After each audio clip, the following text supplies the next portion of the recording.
CBS Sports, the National League Championship Series. Pick a sport, and the leader of the team will always tell you that championships are won with defense. Let's ask Eric Davis. Davis going back. Can't get it. Pittsburgh takes the lead 4-3. Davis didn't play that one very well. They're running. Throw to second. And they got it. Romeo hits the upfield pretty well. Fires it back in the track. Van Swyk will tag at second. There's the catch, and the runner moves on to third base. And up the middle, and Larkin. Strap yourselves in for round 3.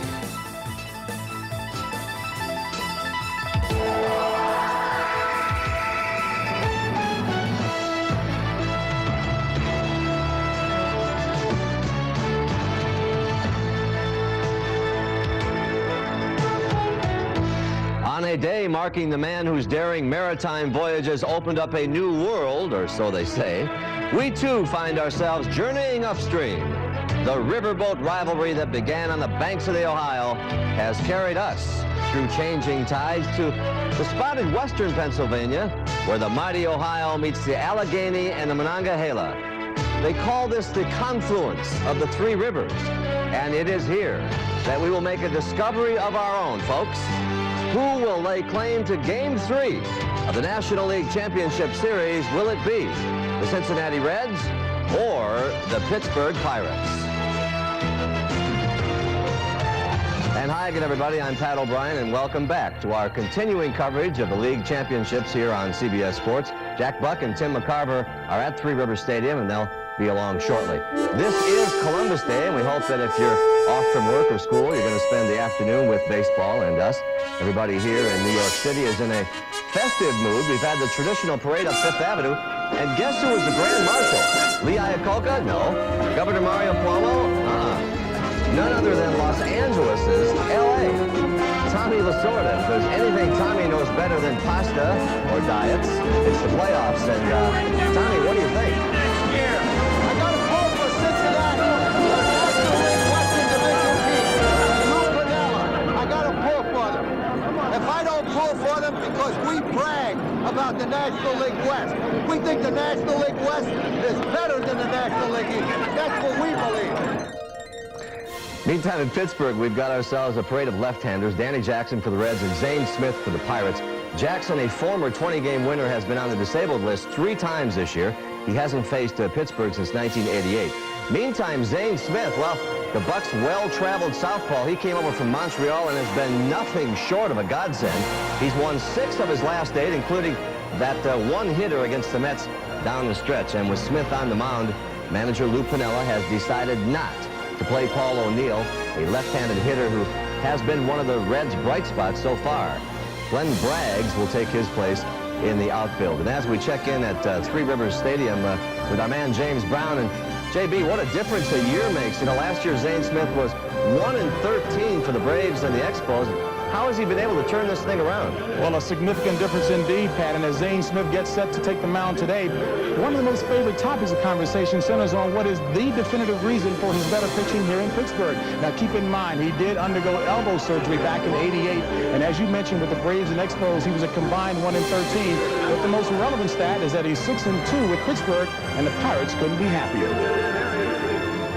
We needed one more piece at the time, and we got Zane Smith, and he stepped in good. And he was at a time in his life, like Earl used to say, lefties always develop late, and he's just right. Well, Zane is tough because he doesn't really have a pattern. He changes speeds well. He'll throw 4 different pitches, and he can get all of them over for strikes. So you have to be patient with him, but yet you have to be aggressive because he throws strikes. I think just a change of scenery did a world of a difference for him. You know, when you got an offensive ball club behind you like the Pirates, your pitchers, you can pitch the same way, but your record's going to probably improve a little bit. Now, Zane Smith is not a very emotional guy, nor is he a big talker. So I had his catcher, Mike LaVallere, ask him what he feels is the reason for his better pitching. Is it because of the change of scenery here in Pittsburgh, better run support, or in fact, is he healthy? And Zane Smith simply said, Yeah. Well, on the injury update front, let me tell you that Jeff King, the starting third baseman for the Pirates, was doubtful for today. That's because he wrenched his back in Game 2 and left the game. But he did receive back treatment. He is feeling better. And just after batting practice, he said, I'm going to give it a shot. And that's exactly what he's hoping to provide for the Pirates. Let's go back to the line in New York. All right, JB, thank you. And on deck, we'll check in on the American League story. The world champion A's are tired and hurting, but they're tired and hurting and they're back home. That story and more as our Columbus Day coverage of baseball's championship series rolls on for the Nina, the Pinta, and the Santa Maria here on CBS. Stay with us. Overcast day in Pittsburgh, 71 degrees. Little chance of rain, but don't worry, folks, we'll get this game in today before supper time. And as you look at a rested Pirate team, you know, a lot has been made about the NLCS taking the weekend off. Well, let's make a little more of it. Down the stretch, the Pirates played 16 games in 17 days. So after Friday's day game in Cincinnati, they took that 1-hour flight to Pittsburgh, and as the bus drove them to pick up their cars at Three Rivers, every member of the team fell fast asleep. Talk about a tired bunch of guys. Here's the Oakland A's getting off their charter at 5:30 in the morning Pacific times. Must have felt like a very long trip for Walt Weiss. He sprained his left knee when Ellis Burks of the Red Sox broke up this double play last night in Game 2. And as he walked, well, you can see gingerly off the team charter. We asked him if he'll be playing tomorrow afternoon, and you can see him shake his head, no way. And as for Boston, they had the same travel itinerary, but the flights, as they say, always seem a little bit longer when you lose. And no team has ever lost 2 at home and come back to win an LCS, but the Sox are trying their best to contain that sense of despair. And Game 3, as we said, tomorrow afternoon, we'll have it for you at 3 o'clock Eastern Time. When we come back here, we'll show you how superheroes like Mike LaVallere and Rob Dibble are breaking out of their shells. We'll explain that after a word from your local station. Stay with us.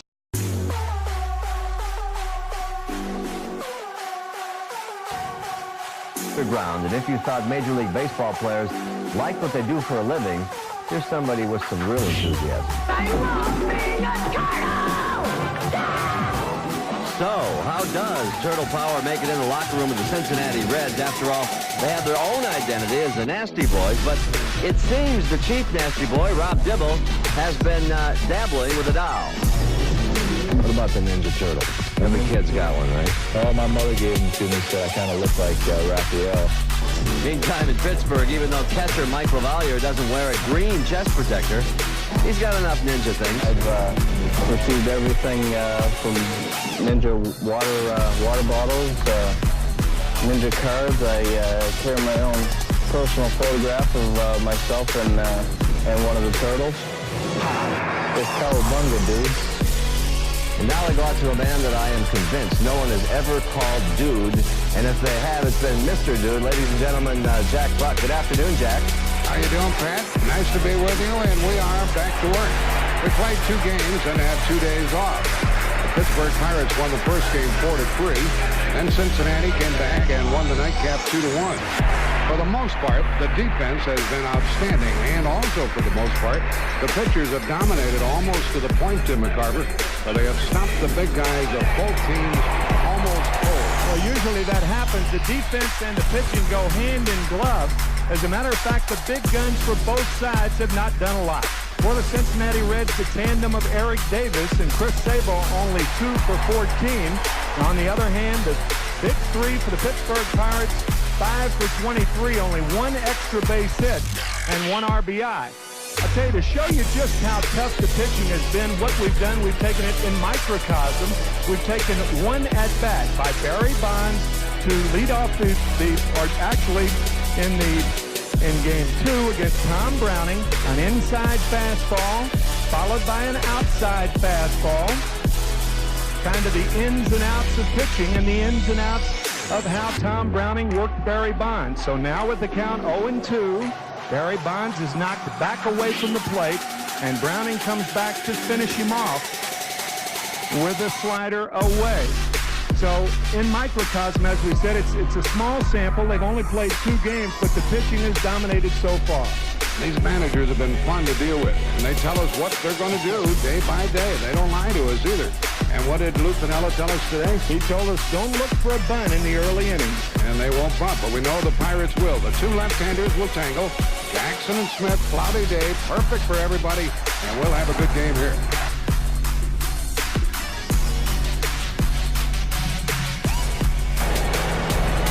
This is the first time the Pittsburgh crowd has had a chance to greet their team because they clinched the division title on the road, and so they gave them a prolonged ovation. And we've had all of the pregame festivities. It's going to take a moment to clear the field and allow these players to get ready to take the field. And there's Mike LaVallere, the catcher of the Pirates. He's not in the lineup today. Don Slaught is doing the catching. He's chatting with Gary Reedus and Sid Green, neither of whom are in the lineup as well. Now the Pirates take the field, and again they'll be greeted by this hometown crowd. And by the way, it is not a sellout.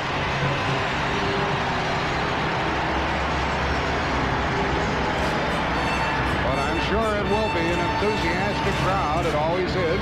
And the first time the Pirates are in the playoffs since 1979. To the mound is Zane Smith, former Atlanta pitcher, former Montreal pitcher, 12-9 overall, but 6-2 since joining the Pirates, and he threw them over the hump as they were trying to win the division title. Let's look at the Pirate defense. Big 1.30 earned run average, and behind Zane, Barry Bonds, 335 putouts, the most in the National League this year.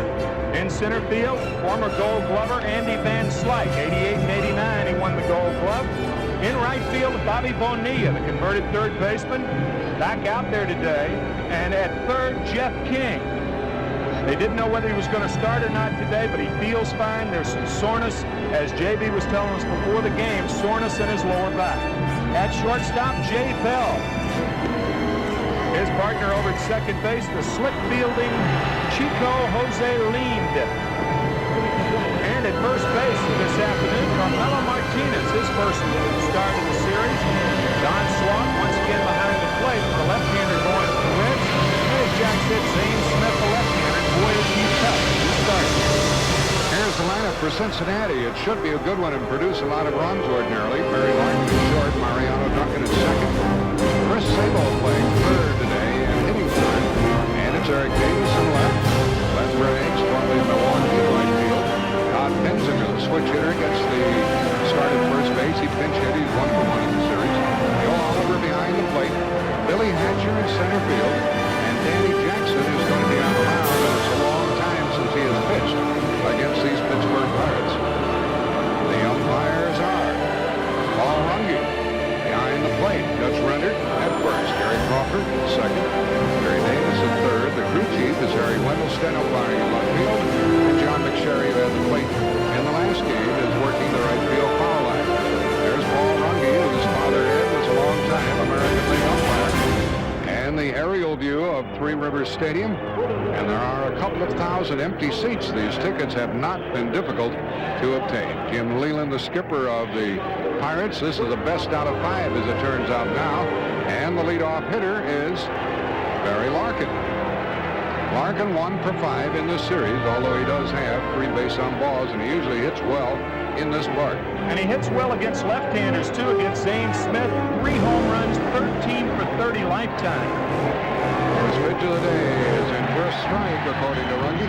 I think you can look for the Reds to be more of a potent offense this afternoon against left-handed pitchers this year. A 280 average, the best in the National League.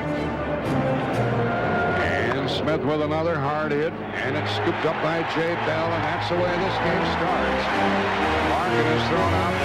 Jay Bell over to Carmelo Martinez. That's a friendly hitter's park. It's 335 down the line in left and right. Power alleys are 375.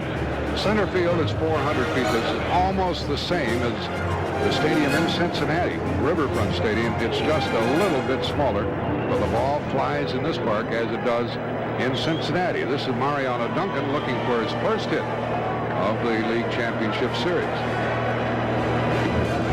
And a strike to him. That's Zane Smith. He ordinarily gets ahead of the batters, and he's done it to the first 2. Duncan had 10 home runs during the season. Loves left-handed pitching.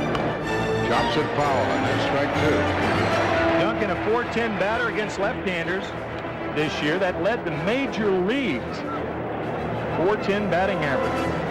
You can expect a lot of ground balls from Zane Smith this afternoon. Duncan probably wouldn't have played in those first two games and been 0 for 6 if Bill Doran had been available for Cincinnati. Side for a ball, and the crowd wanted the call. They didn't get it. 1-2. His first 5 starts, he really took charge with the Pirates. Won his first 4. That one by Duncan is 0 for 7 in the first 2 of that retired. Enjoys that. Ray Miller, the pitching coach, said that once he gets over the jitters, Zane Smith should pitch well today. He doesn't look like he's bothered at all. Not at all. He's 1 out of 7, as we mentioned a short while ago. He led the Reds this season with 25 home runs. And it is a strikeout here. A little delayed call by the plate umpire. Zane Smith has been ahead of all 3 hitters. Flying away to Sabo.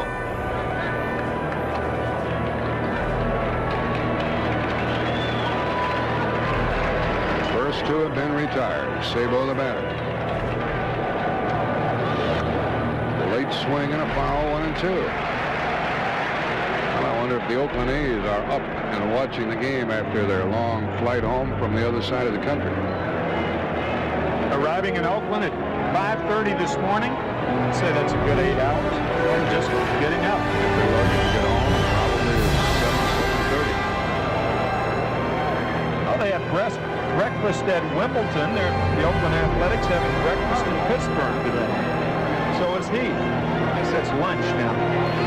2-2 to the batter. And a ground ball to the hole. That's a base hit for Sabo with 2 out. That one ain't eyes to the left of King, to the right of Bell.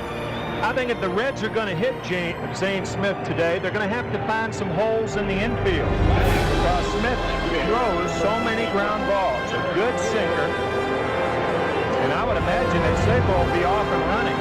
27 of 31 that attempted to steal against Smith this year made it.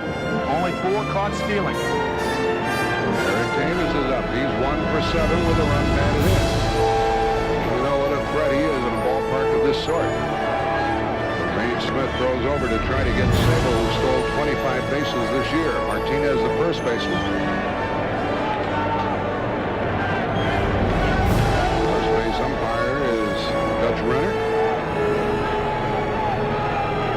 Outside Eric Davis. I think the Pirates can rely on their 3 outfielders, but if Cincinnati's going to score a lot of runs, this is the guy who's got to produce them, Eric Davis. Superb hitter in this ballpark. And he fouls 1 to even the count, 1-1. Over a 2-year period, Eric Davis 18 for his last 34. He loves hitting here at 3 Rivers. So he's the sort of hitter you can't give in to. You've got to try to work him. And if you lose him, take your chance on the next guy. Don't give in because he'll hurt you. Runner at first, 2 out. Try to get Sabo. Tony Perez coaching down there. I mentioned on the previous telecast that Tony is going to be eligible for the Cooperstown Hall of Fame come 1992. Pretty close as it turned out. Pretty close. That's that throw to first base where Zane Smith steps off. And Sabo really wasn't prepared for Smith's throw over there. Very, very close play. Some pitchers can do that better than when they throw over there from the rubber like that. They get it over more quickly when they step off. Yeah, that high kick is distinguished between Zane Smith stepping off the rubber and throwing over there. You don't have to step toward first when you step off the rubber. In effect, you become another fielder then.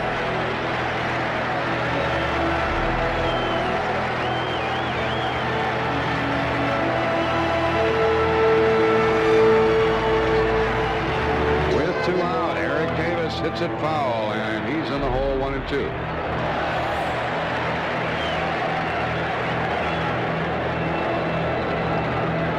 See, this is the kick that Zane Smith uses to go to first base, but that wasn't the step off.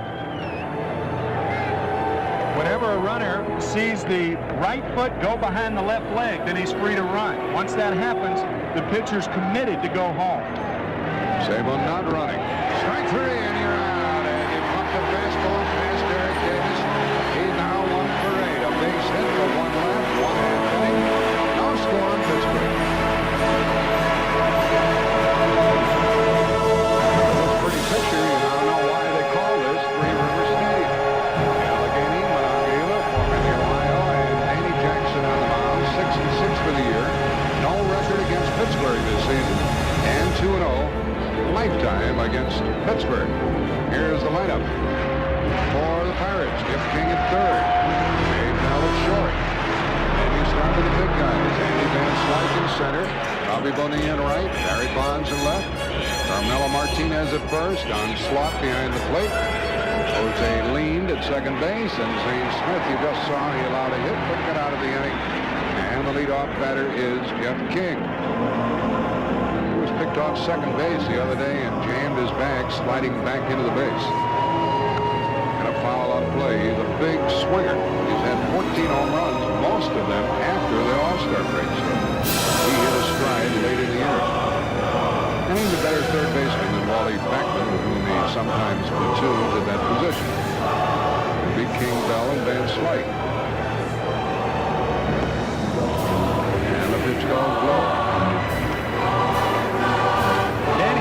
With that very unusual motion, he really gets low to the ground. As a matter of fact, so low he wears a knee pad on his left leg. Right there. Fastball and a devastating slider. Foul ball, 1 ball, 2 strikes to Jeff King. Ken Jackson is used to postseason play. 1-0 against Toronto in 85, and then 1-1 in the World Series for Kansas City against St. Louis. So the jitters shouldn't get to him. King didn't get that ball down and in. A perfect spot for that pitch. The fastball up and into King. You can see Joe Oliver, the catcher, sitting there. Jackson just about hits the glove. Pitch it up a little higher than I thought it was as we view it behind home plate, but an effective pitch for Jackson. Will now pitch to Jay Bell. The shortstop, he's 2 for 6. And every once in a while he surprises you with a home run. He has 7. It's a slow roller to Duncan. 2 out. You mentioned the 1985 season. 2 of those games in Jackson won. One was Game 5 against Toronto when the Blue Jays were up 3 games to 1, a must-win. And the other one, Game 5 of the World Series, when the Cardinals were up 3 games to 1, a must-win. So you were talking and looking at a money pitcher right there, a guy who finished second in the Cy Young Award 2 years ago to Oral Hershiser. Danny Van Slyke hits third in the lineup. There was a time when he didn't play every day against left-handers. And Jackson misses to him.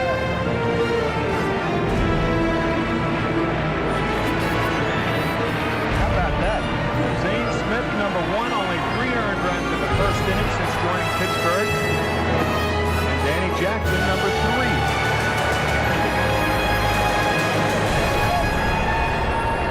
Jackson falls behind Van Slyke, and Marge Schott, the owner of the Cincinnati club, watches. And Slyke couldn't catch up with it, 2-1. That's a better seat. Marge has a better seat than she gave the Pittsburgh Wives in Cincinnati. That's one of the controversies. Mike LaVallere, Jay Bell, quite a few of the Pittsburgh ball players very upset that their wives weren't treated better in Cincinnati. Put them up in the nosebleed section. The pitch goes outside of Van Slyke. Count goes to 3-1. They were upset about that. Andy will be pumping if it's around the plate. Hit 17 home runs during the season, and Jackson allowed 11 home runs.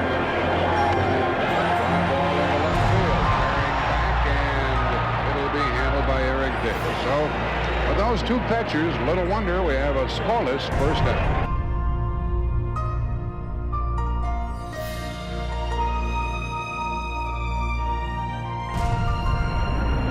That's Bobby Bonilla out in right field. What did he think of having 2 days off?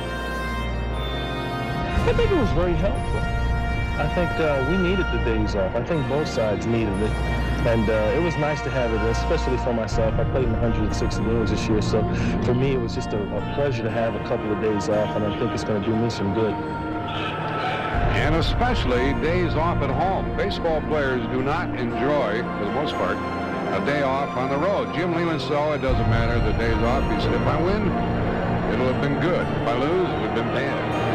Here's the leadoff hitter, Glenn Braggs, in his first at-bat in the playoff. Pirates came home. They worked out on Saturday, not yesterday, because the Steelers and the Cincinnati Reds came in last night after working out 2 days in a row. Jay Bell goes to get Braggs, and there is one out. And Bobby Bonilla talked about those days off. He didn't stay home all the time. You know what he did last night? Went to the hockey game. He watched the Penguins defeat New Jersey, and they told me he must have signed 1,000 autographs over there, Tim. Lemieux and company, huh? Yeah, Lemieux's not playing, but they're getting plenty of goals for the Penguins. But when he had people lined up by the hundreds to sign autographs, there's one out, and here's Benzinger, 1 for 1 in the playoff. Switch hitter, strike call, Smith, that's him. Might as well go up there swinging, right? Lou Piniella said about 2 days, oh, I don't care, I just kept playing. Up the middle, and Bell gets good. He usually is when Zane Smith is pitching. That's his third chance.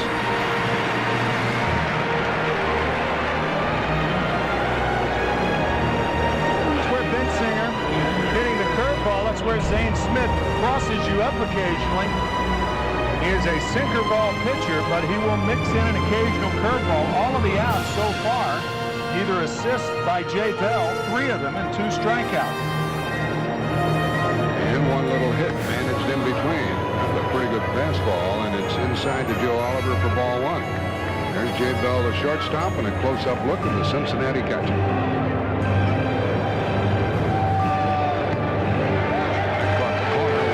So those 8 home runs, 3 of those home runs this year hit off Zane Smith. The last 7 at-bats for Joe Oliver, he has 3 home runs off Smith. There's 1 and 2. With 2 out. You mentioned the other day about Oliver, the way he's hung in there in quite a few years in the minor leagues before he made the grade with Cincinnati. He's their best catcher. 2 balls, 2 strikes. The other catcher is Jeff Reed. 3 and 2. In the second, no score. Only 1 base runner. Chris Sabo, who's singled and was left down in the first. This pitcher, Smith, has had 4 complete games. And a solid base hit. Something about ball third. Once they get some hits against a certain pitcher, they can't wait to get up there again. You can pay your way in to hit against some guys, and that appears to be the case with Joe Oliver. In facing Zane Smith, now 10 for 22 lifetime. And it brings up the number 8 hitter, Billy Hatcher. Down at first base, you see Carmelo Martinez playing behind Oliver, who is not a base running threat. There are 2 out. And ball 1. A lot of folks, I bet, if they made out the lineup, would have had Hatcher hitting against Oliver, but Lou Piniella had a reason for this alignment. He likes to have a number 8 hitter who can run, who can be bunted along, driven home by the leadoff man, who ordinarily doesn't have a lot of power. His third base coach is Sam Perlazzo, who had been with the Mets last year. He ended up in the right spot. Sure did. And we showed you Tony Perez earlier. He's coaching at first.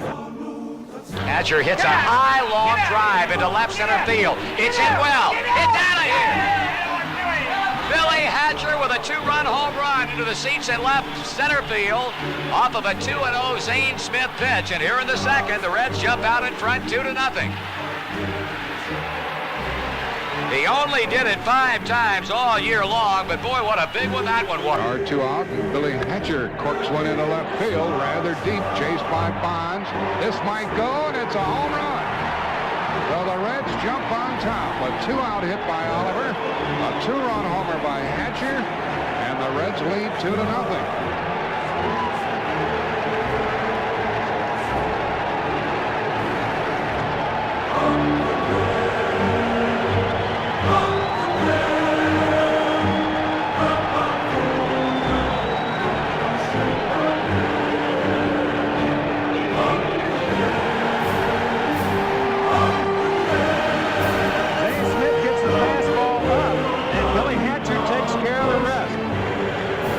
Hatcher, a member of the Pittsburgh Pirates last year, traded in March of this year to Cincinnati.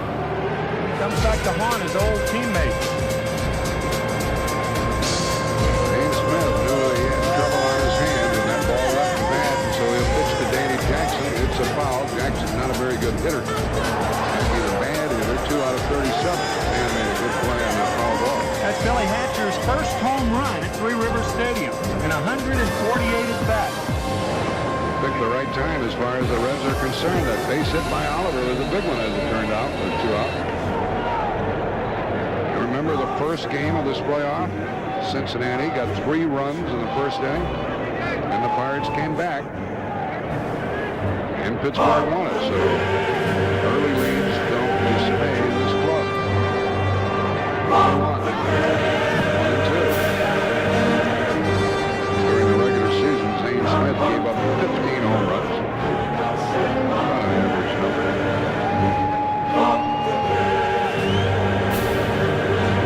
He puts Jackson away and gets his third strikeout. A big blow was struck by Billy Hatcher.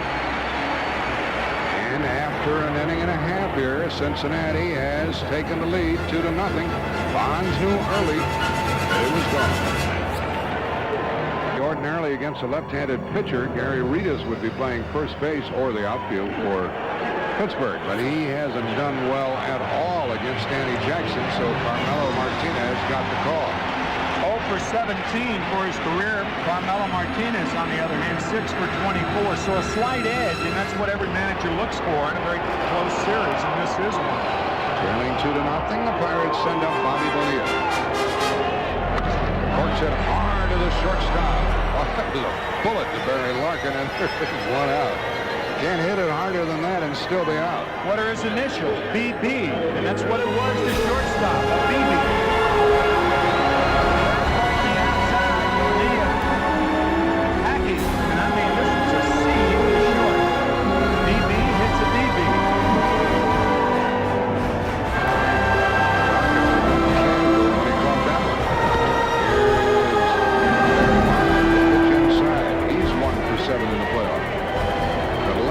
Pitchers don't bother him.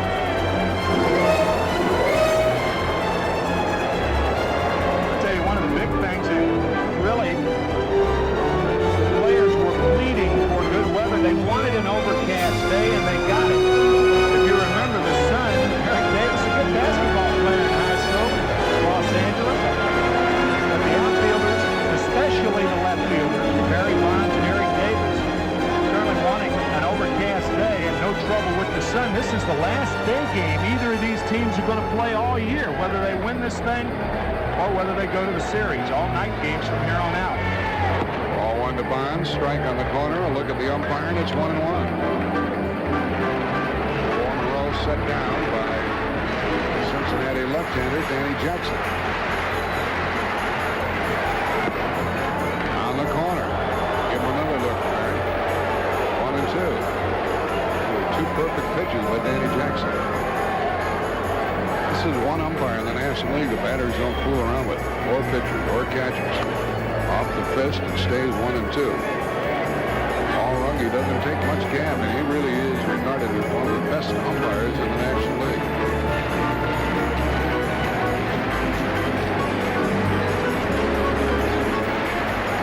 One ball, 2 strikes.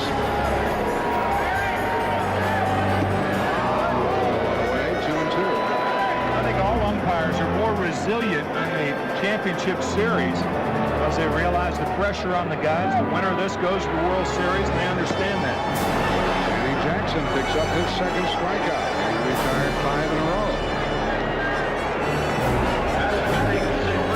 Nothing but nasty right here. This slider getting Barry Bonds. Oh, that's a tough pitch. Ball darting away from Bonds. Remember, the slider breaks parallel to the ground. The curveball breaks perpendicular to the ground. That's how you at home can tell whether it's a slider or a curveball. And batting with the bases empty is Carmelo Martinez. He's a big swinger, strike one. Usually with him it's all or nothing. He doesn't try to use the whole field. He's a slugger. He hit 10 home runs in limited play this year. Started the season with the Phils. Played off, 1 ball, 1 strike. Jackson has made some very good pitches here in the early going.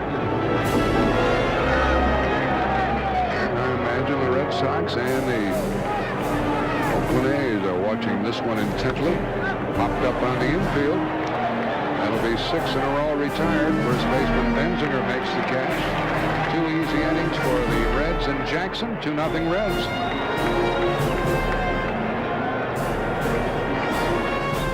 1,000 feet above, that's the American. The pilot is Captain John Moran of Spring, Texas. They did not sell this game out. Tickets are not that difficult to come by, so if you want to come over here to Pittsburgh and watch some postseason action, I'd be happy to have you. Here is Barry Larkin. He grounded as short his first time. Zane Smith jumps ahead on the count, strike one. At the Moeller High School in Cincinnati. One sink low, 1-1. Ken Griffey Jr. went to Moeller High School. Buddy Bell, Bill Long, right-handed pitcher for the Chicago Cubs. Jerry Faust used to coach there, former Notre Dame coach. Speed pitch, turn that one over a little bit. Larkin's in the hole, 1-2. The pitchers for tonight's game will be the same 2 who started the opener. That's Bob Watt starting the pitchers. Cincinnati will get the call again. That's tomorrow night at 8 Eastern Time. Smith to the leadoff hitter, Larkin, and the ball is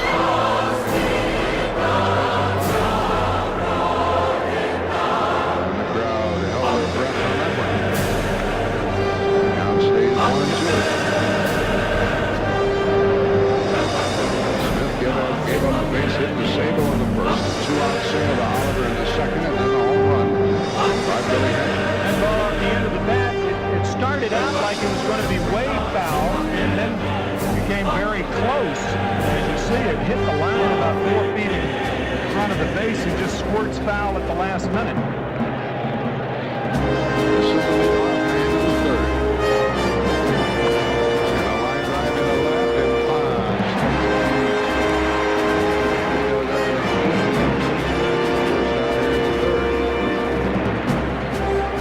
Bonds. On a few pitches by Zane Smith. Bonds is probably the best left fielder in the National League. With Eric Davis right behind him. Here's Duncan. Trying to get the monkey off his back. He's 0 for 7 in the playoff now. 0 for 8. 2 out. Strike 6 good. They are hitting the ball very, very hard. Jack mentioned earlier about Bill Doran. He had problems. He was operated on, had his lower back operated on, but Doran wouldn't be starting today. Duncan, as we said earlier, the top hitter in baseball against left-handers. Bill Doran would have, however, started the first 2 games against the right-handers. But he is out for the year. Here's Sabo, single to left, and was left down in the first. In for a strike.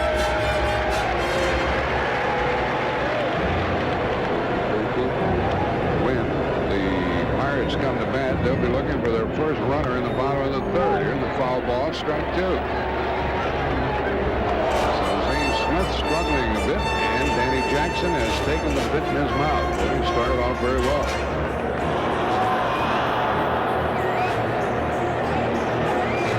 Puckett line to left. Duncan fly to center. Usually they hit the ball on the ground against his pitcher. Now the play stays over.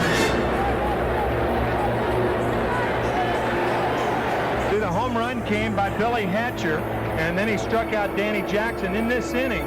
The line drive by Larkin to start the inning, and then the deep fly ball by Duncan. So Zane Smith there hitting the bottom part of the ball against Zane Smith, not the top half. Pitch wasted outside. Billy Hatcher's first home run ever here at Three Rivers Stadium. And he used to play for the Pirates. Yeah. Sabo to the borderline pitch, 2-2.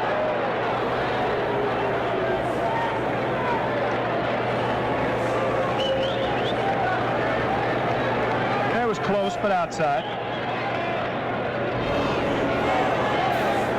With 2 out. He almost cut it loose, but held up 3-2. Might be a bigger question about that pitch, however. That curveball very, very close. Sabo diving into it, but then he takes it at the last minute. Right down the middle, and he took that one. That's the 4th strikeout for Zane Smith. The 3rd, and will return to Riverfront Stadium after this word from your local station. There's a hit today, but he took that pitch down the middle, but he's still upset about that. He's 1 for 9 in the playoffs.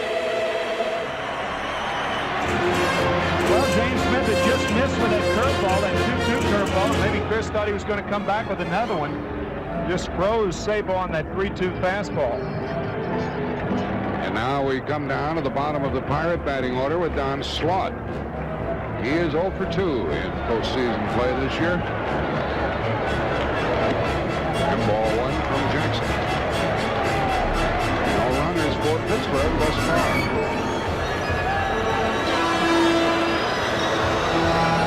They really have Slaught played every field. They don't know where to stack the defense against him. The count is 1 ball, 1 strike. It'll be Slaught, then leaned, and the pitcher Zane Smith, who is a so-so sort of hitter.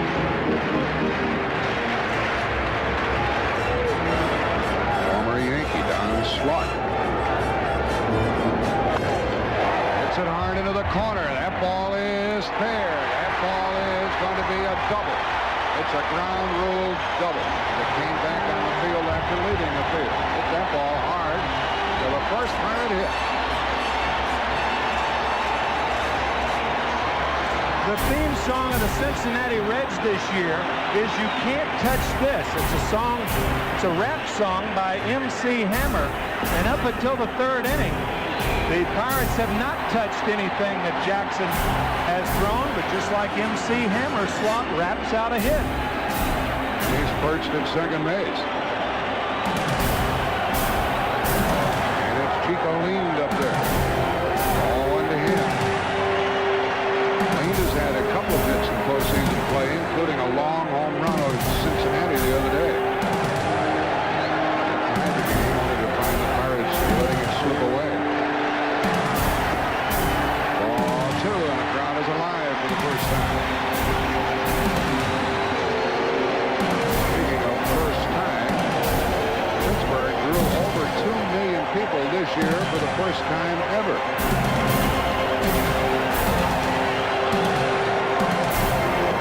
That's right, 2-1. Slaught at second, nobody out. Now Lee ordinarily hits the ball to the opposite field. I don't know if he's intent on doing that in this effect. He was trying, and the count is 2-2. Jim, the question is why? Why move the runner to the right side with a pitcher, the left-handed pitcher coming up? Of course, his natural stroke is there. You know what he's trying to do. Slots in second, nobody out. And why hit the ball to the right side intentionally with the left-handed pitcher coming up? Pirates are down by 2 runs, not 1. Pirates second, nobody out, and a fly ball into right. And the runner does not tag. Now he does, but he'll not advance, and there is 1 out. That was a tentative swing, and it appeared that Lean was just trying to move the runner to third base. You kind of realize where you're hitting in the order. An eighth-place hitter can't move that runner to third like guys in the middle of the lineup can. You see the slider in, a tentative swing. That's an inside-out swing. There's sometimes that play is applicable, but not then, in my opinion. Out comes Zane Smith. He had 2 runs batted in this year. And he had 11 hits. You wouldn't expect him to hit Danny Jackson, but you never know. Late swing and a foul. Bottom of the third, 2-0 Cincinnati on the Billy Hatcher 2-out, 2-run homer in the second.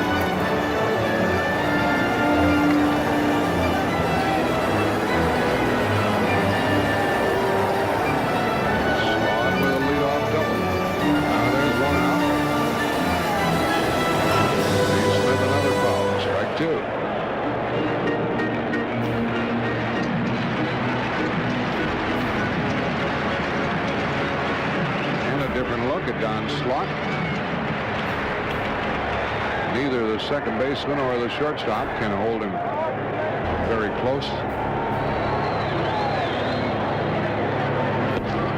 Ball 1. Funny thing about Slot right there, he was on the, remember, the academic All-American team at UCLA, and his nickname is Sluggo.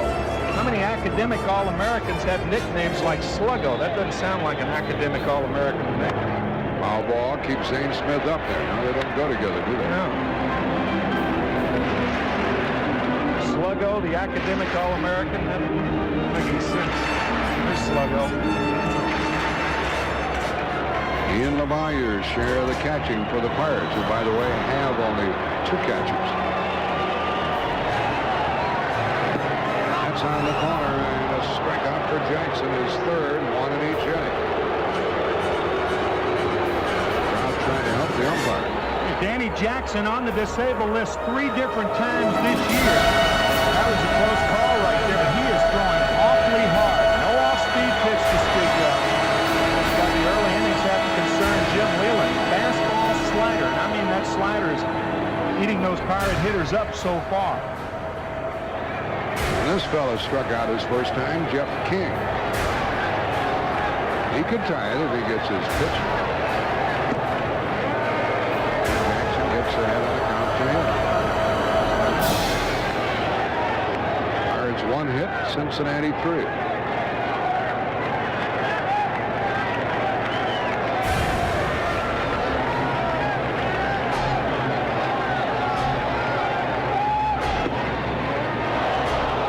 Another strike call. Dwayne Jackson and the umpire, they're killing these batters. Strike 2. Slider on the inside, and now the fastball on the outside. Once again, working both sides of the plate. First pitch, that slider tight, and then the fastball on the outside corner. He's getting the calls from Paul Runge. Those have been good pitches. 0-2. And they'll make it chase a bad one. 1-2. That was different there. That was that backdoor slider. That's by design. The slider on the outside part of the plate. A lot of times the hitter will see that. He'll adjust to the slider in and then take it. That ball just off the edge. See Oliver trying to pull it into the strike zone. Runner at second, 2 out. Just got a piece of that one to stay up there.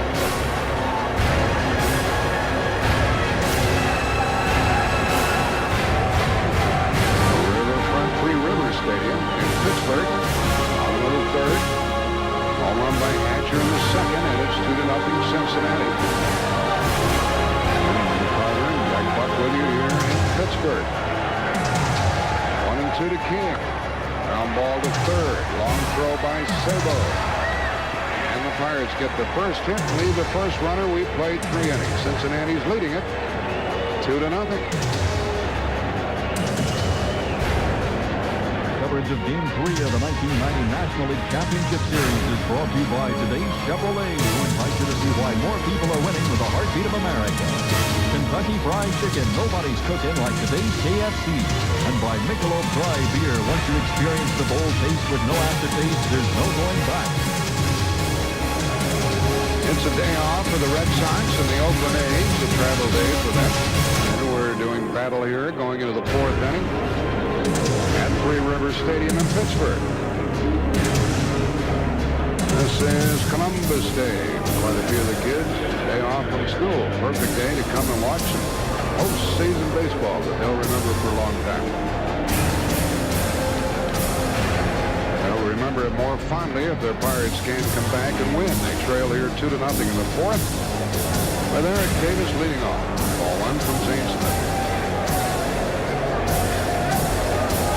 Davis struck out his last time up there. Fastball got it.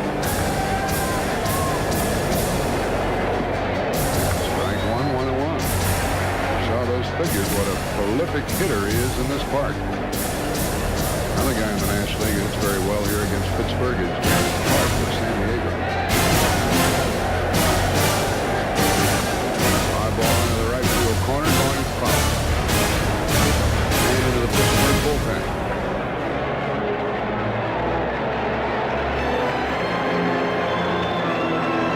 Davis ran into a wall the other day. His shoulder is hurting a little bit.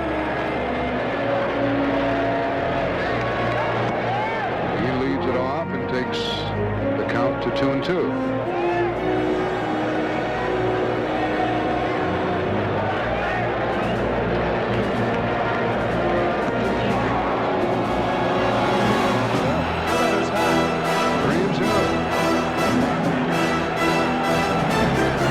Tony, I think they're trying to pitch Davis right above the hands, but pitchers don't get that pitch anymore.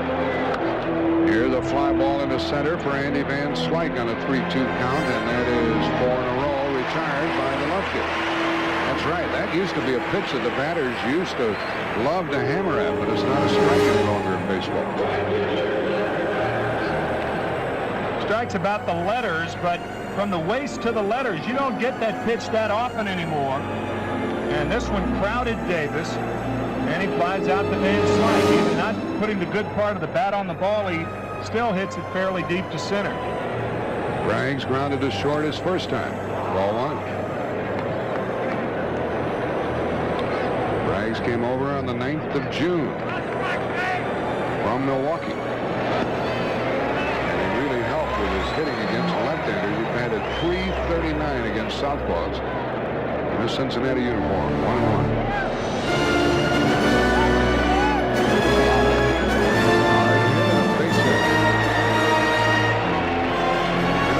See Zane Smith hit this hard.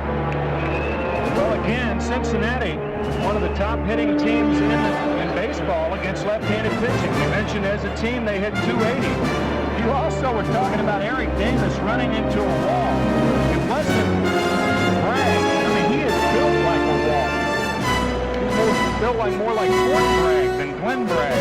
He's a big man. Man, I'm telling you, he's like a football linebacker. He just got the 4th Cincinnati hit. And it brings Todd Benzinger up there. He can handle the bat. They can do some running here. 1 out, 1 out.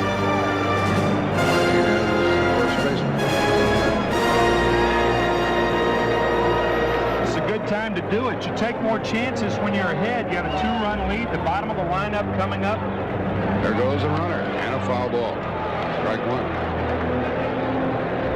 The reason you're more inclined to hit and run with the bottom part of the lineup coming up is that you can't rely on them to produce runs by themselves, even though in this game it was Oliver and Hatcher who produced the runs. But Luke Piniella properly putting Braggs in motion. So you look back, see if contact was made, and then center fouled it off.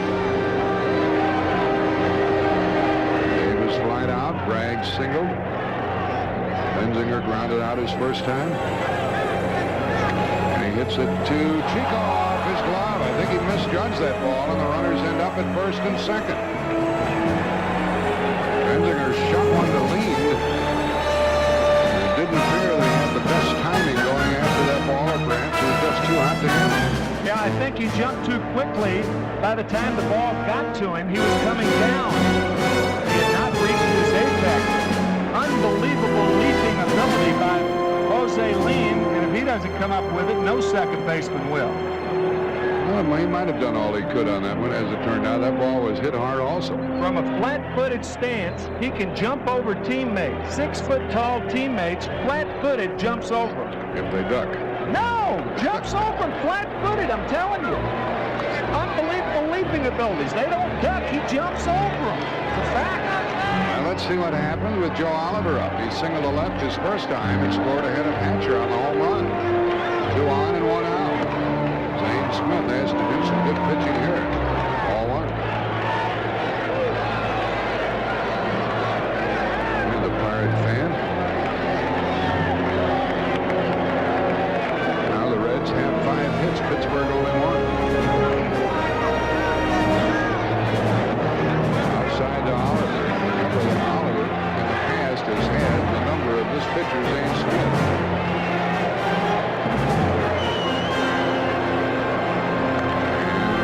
Visit to the mound by Ray Miller, the pitching coach. I think what's happening is Zane Smith's getting up under his fastball. That causes him to lead with his elbow and leaves the sinkers up high. A lot of times, if you throw that high sinker, your catcher won't catch a lot of it. Zane Smith, the most proficient pitcher in baseball in inducing double play balls this year. He's thrown 34 double play balls in 141 opportunities. That's about 25% of the time when he has a runner at first and less than 2 outs, he gets a double play. That's remarkable. There it is right there. He certainly needs one here. Exit Benzinger running the bases with 1 out. Double play ball.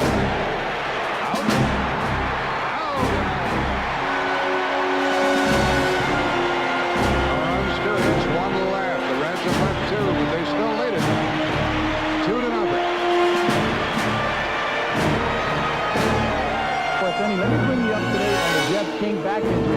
That occurred in the 2nd inning of Game 2 when Jeff King was leading on base, tried to make a move to get back to second base, and he wrenched the lower back.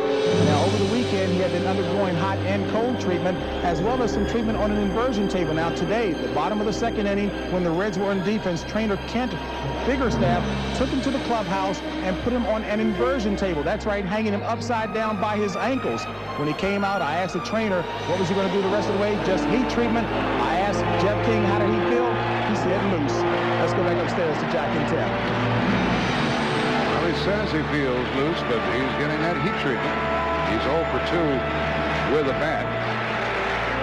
Sounds to me it's more like a Houdini treatment, hanging by your heels between innings. I can figure out a lot of things I'd rather be doing than hanging by my heels between innings. King made the last out in the 3rd inning, and so Jay Bell will lead it off here in the Pirate 4th. Pirates trailing 2-0. Danny Jackson, the pitcher. And ball 1. This crowd's getting into it a bit. Their club has only 1 hit, 1 base run.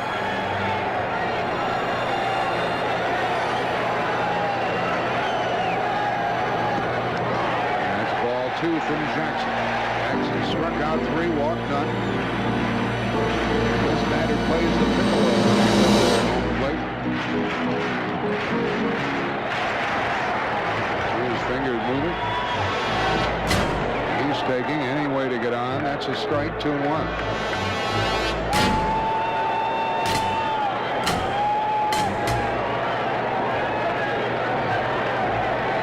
Bell has had 2 out of 7 in postseason play. Double unless Eric Davis misplays it. 2nd hit for the Pirates.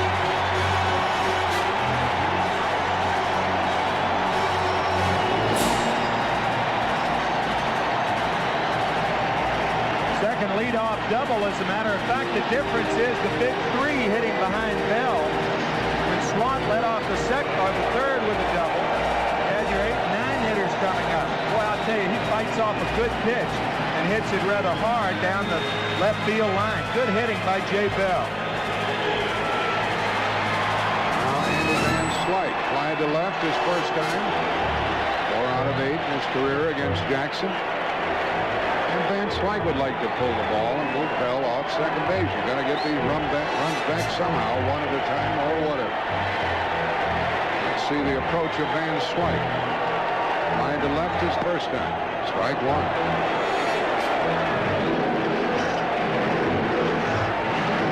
Pirates led the National League during the season, and look at the series, 1 for 14.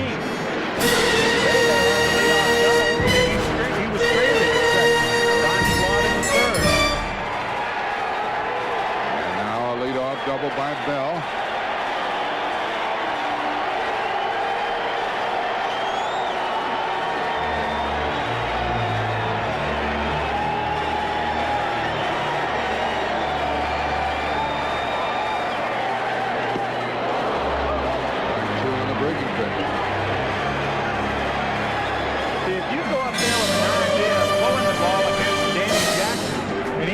Pitches like that, you forget it. You just got to try to make contact. If you move the runner in the process, that's fine. But with those sliders biting away like that, left-handed hitters just got to try to make pure contact. This guy's tough to pull. Van Slyke changes his approach now with a 2-strike count. All pitches that get you out. And that was one pitch that wasn't designed to get Van Slyke out, but this next one will be. Probably a slider away. The Pirates have already lost the runner from second base. Fastball inside. The one thing you don't want to do if you're a catcher is get location with the runner on second base. Because if you give an inside pitch, then the hitter knows that a fastball's coming. You can't throw a slider or breaking ball inside. We'll see if Oliver gets location again. Slider away. 2-2 the count. 3-2. Well, Jackson had this hitter set up, but hasn't been able to put the ensuing pitches where he desired. And it's 3-2. Jim Leland, his club trailing 2-0. He wants some hitting out of the middle of his batting order, and it hasn't been forthcoming to this point.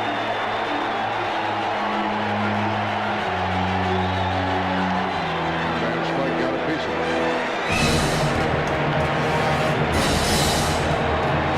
If the runner at second base is giving the signs to the hitter, and the catcher gets location, the only pitch you locate is the fastball. That's the only one you locate.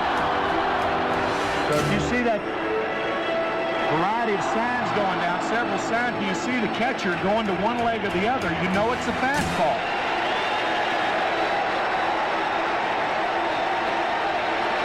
Another 3-2 pitch.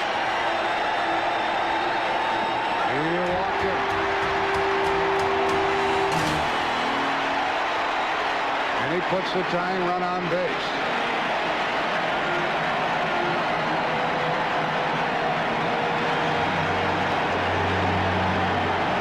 And the big guy's coming up. The slider misses low and away. A good at bat by Andy Van Slyke. He was in the hole 0-2. Coerces a walk. Jim Leland's got to be happy with this matchup. Batter Bobby Bonilla. He smoked one, a line drive to short his first time. He's 2 out of 9 in the series. Corks it foul. Asked the third base coach, Gene Lamont, strike one. Pirates go up there swinging. They're an aggressive group. They're playing in a hitter's park, and they try to take advantage of it. Bonilla hit 32 home runs this year. More from the left side than the right side. The fastball away to Bonilla. Gave location again. Up the middle. Base hit. Stops at second. 2-1.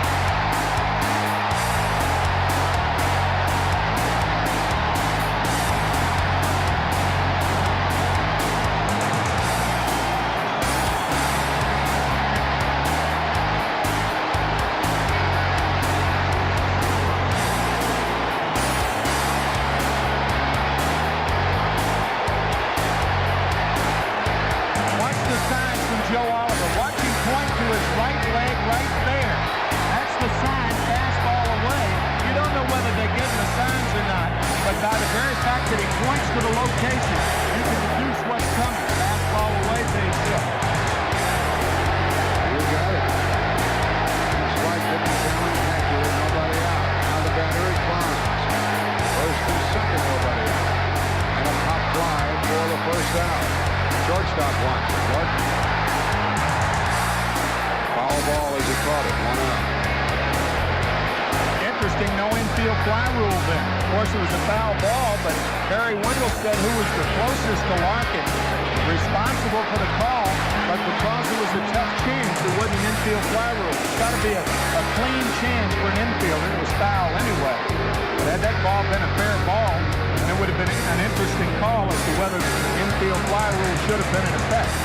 Scott Scudder warms up for Cincinnati. And a visit to the mound by the second baseman, Mariano Duncan, talking to Andrew Jackson. He had something to say to his pitcher, and Bonds failed, and this pitcher, Jackson, got the better of him. And up is Carmelo Martinez. Off to first is first out.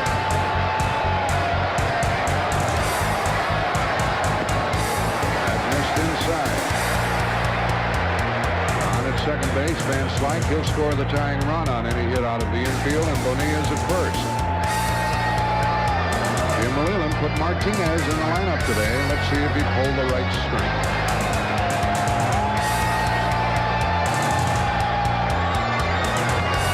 That ball is fair. And that might take the lead. They're going to hold him up at third, and we're tied 2-2 on a double by Martinez.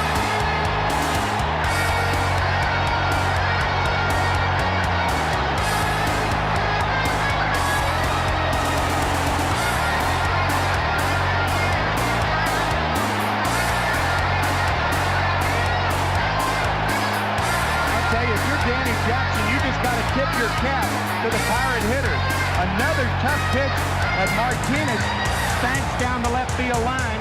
Jay Bell hit a good pitch, Bonilla hit a good pitch, and now Martinez. We got a tie ball game. 2-2 the score. Now they're going to give a walk to Don Swat and load the bases. Well, not every manager would do this. This would be the second pass given up by Danny Jackson. Here's the way this inning has gone. Double by Bell, a walk to Van Slyke. RBI single by Bonilla. Bonds fouled out, but Martinez double home run, and they are walking slug. And we'll see if Pinella pulled the right string. I'll tell you something about this next batter coming up there as you see the overall picture at Three Rivers Stadium. Chico Lean is not a good double play ball man for the opponents because he hits the ball to the opposite field frequently, but we'll see what happens. Base and loaded, 1 out. 2-2 to score. And Danny Jackson gets ahead of the count. Runner at third base is Bobby Bonilla, clapping his hands. Down at second, Martinez, and Slaughter first. And they're playing in.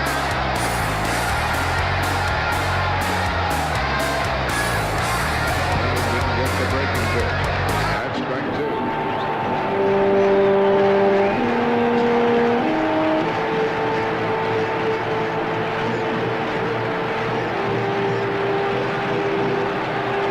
Turns out that Lean rounded into 20 double plays during the season. That's quite a few. Now let's see what he does with the bases loaded, 1 out. He's in the hole. He's out on a strike on the outside corner. What a pitch. Well, I'll say, right on the outside with a fastball. Fastball just splinters the outside corner. Man, making a pitch when you have to. He didn't quarrel. He walked away, and unless Zane Smith does something, we're going to end up tied after 4. Ball 1.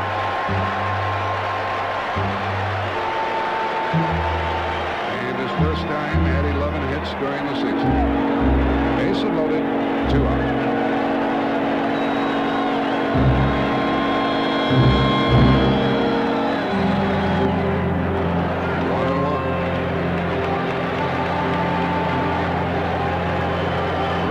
Two walks in the inning.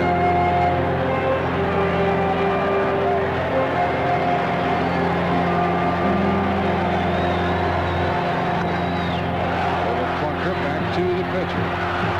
And we're tied after 4. Now the Pirates have left 4, but they have caught Cincinnati. And after 4 innings, we are tied 2 apiece. In this one.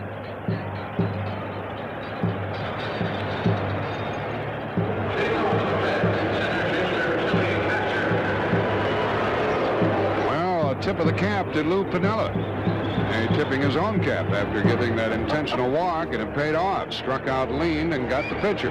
Lou, one of the few managers in the major leagues that still wears his watch when he's in uniform. You ought to be out of uniform wearing your watch. Here the strike to Zane, from Zane Smith to Billy Hatcher, who cracked the home run into left center in the 2nd inning. His first home run ever in this park, and he used to play for Pittsburgh. His first hit in the playoff, he's 1 for 4. Baseball, one of the only team games, if not the only team game outside doubles tennis without a clock, and Lou's wearing his watch. 1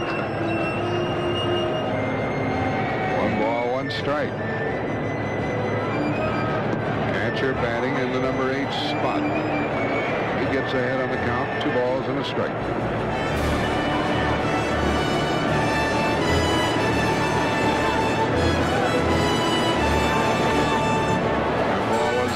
Ball's a base hit, and after hitting a home run, he's going to get a double. Dan Slight gets it back in. Dane Smith allows another base knock. That's number 6 for Cincinnati, and the pitcher will probably try to bunt him over to 3rd. In game 1, we were talking about the lanes of the plate and how it was important for guys to go inside and outside. Well, for a guy like Zane Smith, it's important for him to stay down in the strike zone because he throws a sinker. And most of the hits off Smith this afternoon have been up. Hatcher with a home run and a double. And the batter is Danny Jackson. I was watching Jackson practice his bunting the other day. He's doing a very good job of it. And every once in a while, he would pull the bat back and swing at it. So let's see what he does here. First baseman charging. Wow. Bounced up and trapped him in the middle.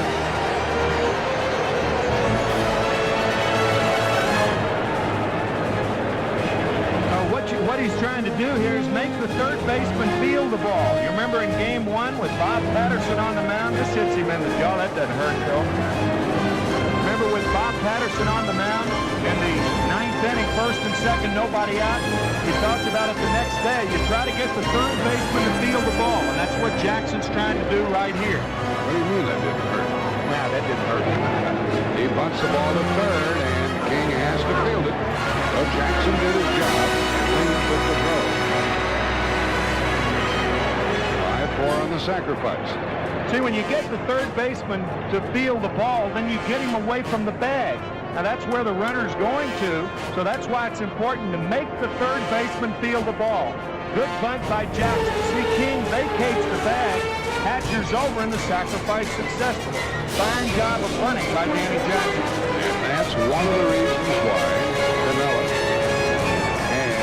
Barry Larkin batting in the leadoff spot. He said, when I bunt a runner over, I want to have somebody up there who can drive the runner home. Larkin with 65 RBIs on the season. That's a lot for a guy who batted in the number 1 hole most of the year. Infield is in. Larkin takes ball 1. He's grounded to short and lined out to left.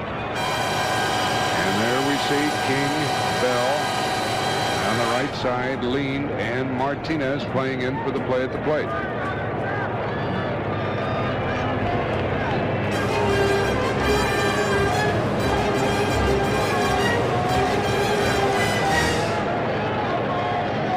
Ball 1 the count.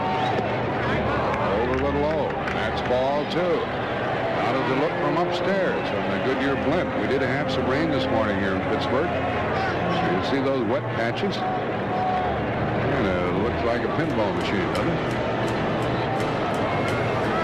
Runner at third, one out. Pirates just tied it. Cincinnati threatening here in the fifth. The foul ball makes it 2-1. At the end of today's game, Tim McCarver and I will select the Chevrolet Most Valuable Player of the game. Chevrolet will then donate $1,000 in the player's behalf to the Special Olympics.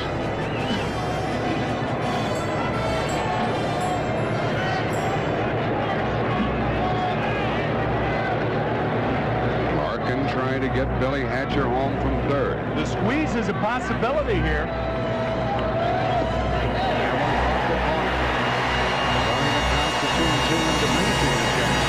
Now with 2 strikes, because obviously if you run it and it's foul, it's a strikeout.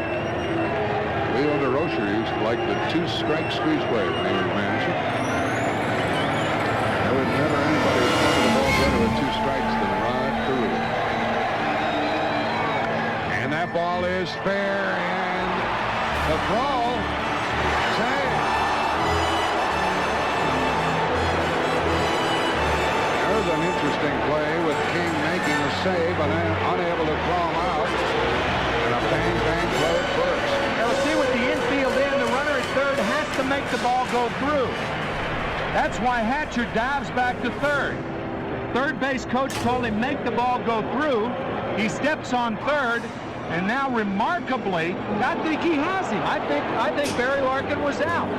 What a play by Jeff King to save a run, but I think he got an out that he wasn't given credit for. So it's first and third, one out. What a play by Jeff King. He's got the glove and the foot comes down. He was out. Here it is again. He's out. Foot's not on the bag yet. He's out. Great play by King. And the call was safe, and it's first and third with one out, and Duncan is the batter. He's 0 for 2 in this game.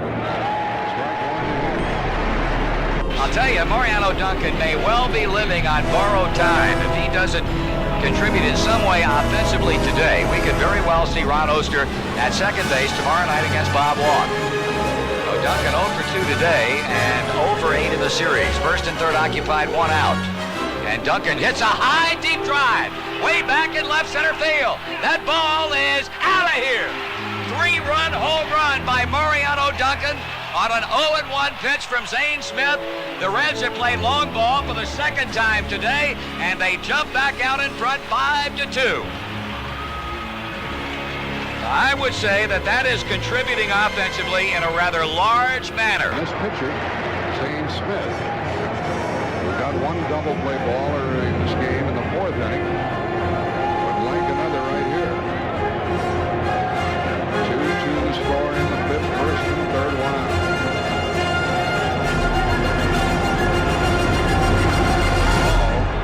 Deep into left field, might lead the park. It is hard for a 3-run homer. And it's 5-2 Cincinnati. Well, the Pirates were thinking double play. Well, the batter was thinking something else. He was thinking double pump. We talked about it before. Duncan 0 for 8 before this home run. The leading hitter in the majors against left-handed pitching. And he gets a fastball right down the heart of the plate. It doesn't take him long. Boy, I mean, he gets all of this. More to center than to left. He wasn't sure it was gone for a period of time, but then he knew. 7.5 years in the Dodger organization, coming to the Reds last year. 2 home runs against Zane Smith, further evidence that he's getting the ball up. It's his second one he's watched sail out of the ballpark. One by Hatcher with a man on, and this one by Duncan with 2 on, and Duncan's first hit of the playoff, as Tim told you. He picked the perfect spot, makes it 5-2. Now a strike into Chris Sabo. Mariano Duncan, Chris Sabo at the ditch. He's 1 for 2. Boy, the ball sounds good here when you hit it in this park, doesn't it? Sure does. 1 ball, 1 strike to Sabo.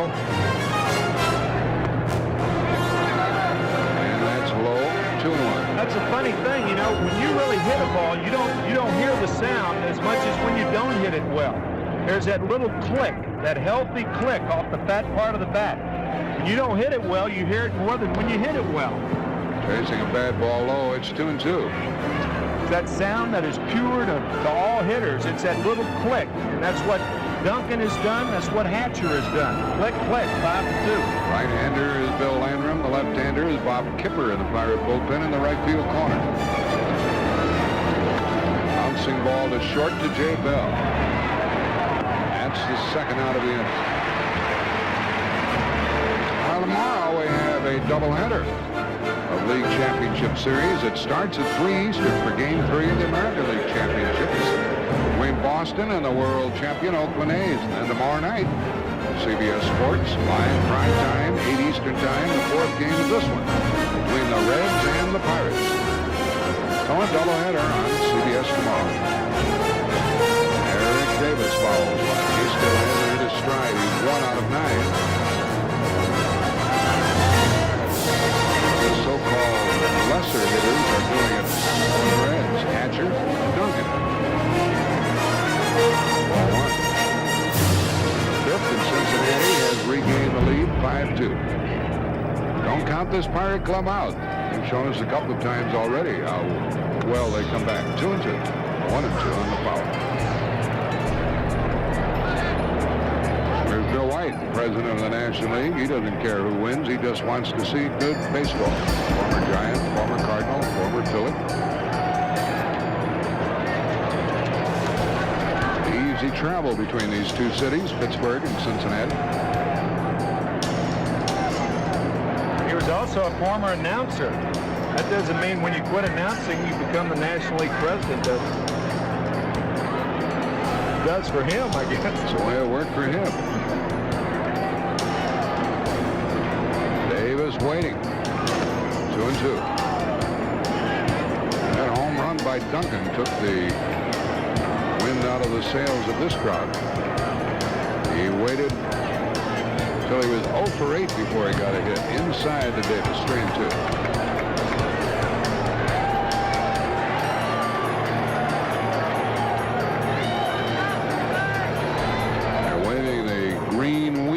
Putting the whammy on Cincinnati. Struck him out. Davis is 1 out of 10. But 3 runs on 3 hits. And Cincinnati's back on top. The score 5-2.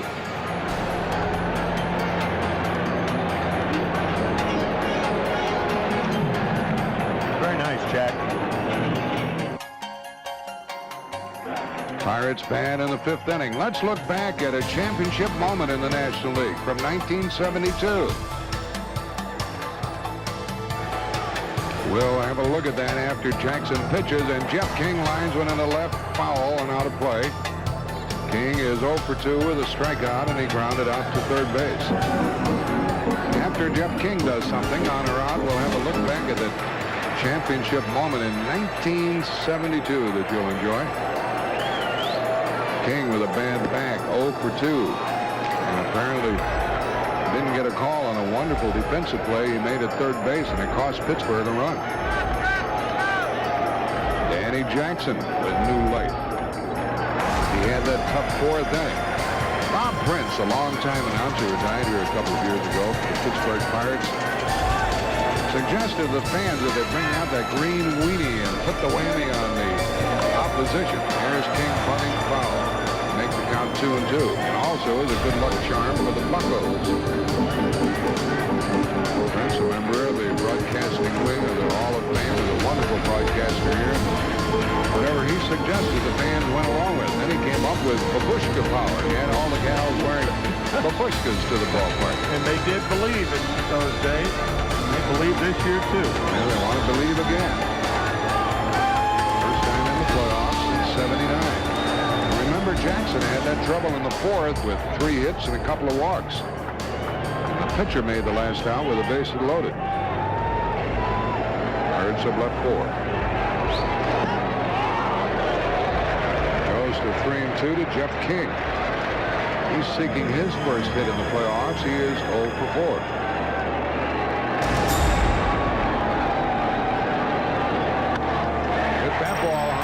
base hit.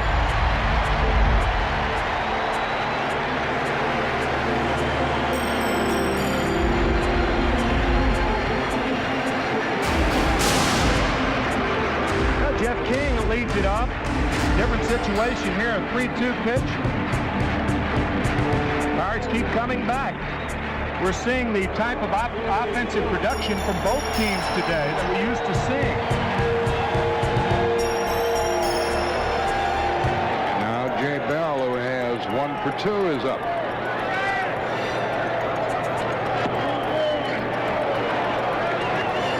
Strike up in the zone, strike 1. Come on, Jay yells that fan.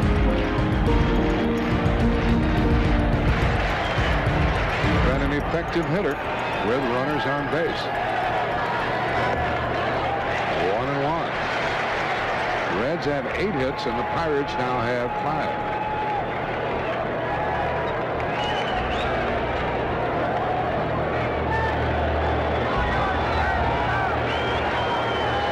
Jackson has to get through this 5th inning to be credited with a victory if the Reds win. Bell hits it to third, a base hit. And Bell is such a good bunter, it was surprising to look up and see Sabo playing as far in as he was. That ball zipped by him on this turf. Well, the first 2 are on, and here come the Bucks. I think Sabo had an idea about Bell bunting. Not only is he a good sacrifice bunter, he had 39 this year, but whether Sabo was back or in, that's a base hit all the way. Here's Van Slyke. These Pirates keep doing things. We can't show you that championship moment, but we will. Van Slyke drew a walk and scored a run in the 4th. He's the tying run in the play. Gets it in the left by Trot. That ball is caught by Davis. He made a good play. Make no mistake about Davis. Sore shoulder, bad knees previously. He is a wonderful defensive player in center or in left. That's the first out. Gold Glove to his credit, and a Gold Glover hits it. I tell you, Davis eats up so much ground, and you don't think that he's running fast. He makes a relatively easy play out of that ball. And sign for Bobby Bonilla. He's hit the ball hard twice today. Lined out to short. He singled home a run. 2 on, 1 out. Way in hard again to foul. Strike 1.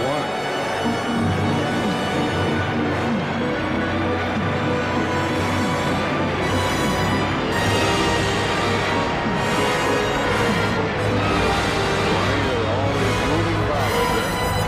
Hops up and down and he pants it.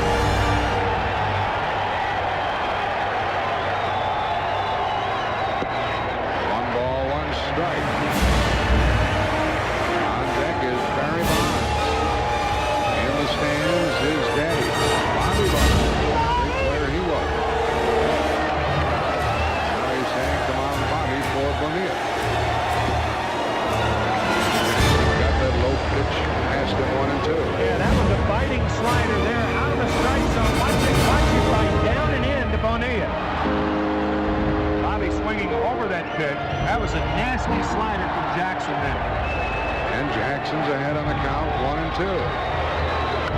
Bumped him up for the second out. Infield fly rule applies. First baseman Benzinger makes the catch, and they're 2 gone. So the Pirates put their first 2 on, and it indeed will be up to the younger Bonds. Barry is struck out and fouled out to short. First time any Pittsburgh Pirates player has been in the 30-30 club. Barry's dad, Bobby, did it 5 times. 5 times. 30 home runs, 30 stolen bases. Bonds is 1 out of 9 in the series. And a strike from Jackson, who's pitching extremely well.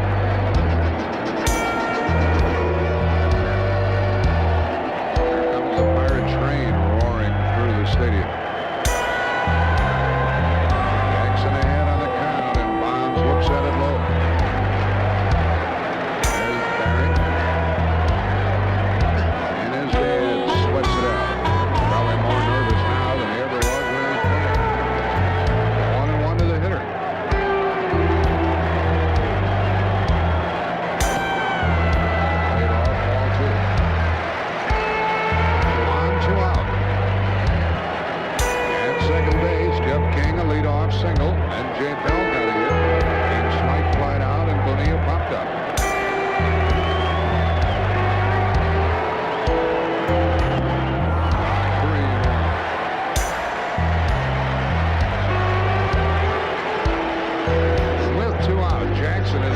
give in to this hitter.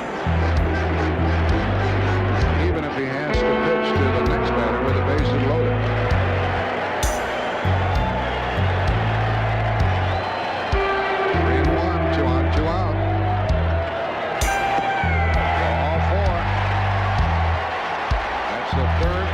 Given by Jackson.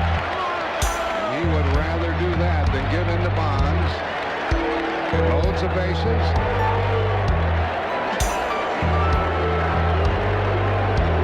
After ball 4. Exhale, Bobby. And a visit to the mound. Base and loaded, 2 out. Pirates left the bases loaded in the 4th. And Pinella's talking to Jackson about pitching to Carmelo Martinez. He has Norm Charlton warmed up in the bullpen after Scudder had warmed up earlier. Tell you, Lou did something that if you're a catcher you don't like. With the catcher and the pitcher right there, Lou asked the catcher how he was throwing. Joe Oliver said fine. You could see Danny Jackson saying fine. You know, you try to build up that communication with the pitcher if you're a catcher, and you don't want to tell a manager that a pitcher's not throwing well while he's out there. I mean, you don't want to do that. Got to tell him behind his back. You got to find a way. You know, if you're a manager, you got to ask the pitcher. You can't put a catcher in that situation and ask him how a pitcher's throwing. Got to ask the pitcher. Well, Martinez popped out his first time up and then doubled home and run in the 4th. Hit a double past third. Base hit loaded, 2 out. Pirates trailing by 3. Ball 1.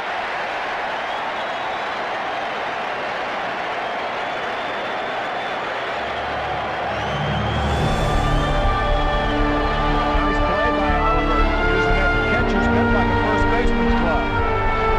2 singles and a walk. It loaded them up.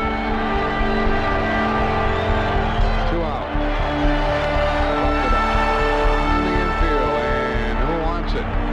Larkin takes charge, and the Pirates lead 3 more. They've left 7, put the first 2 on, failed to score. They trail by 3. We'll return to Three Rivers Stadium. After this word from your local station, it's 5-2 Cincinnati. We're back here at Three Rivers Stadium, Pittsburgh, Pennsylvania. 3rd game of the National League Playoff Series.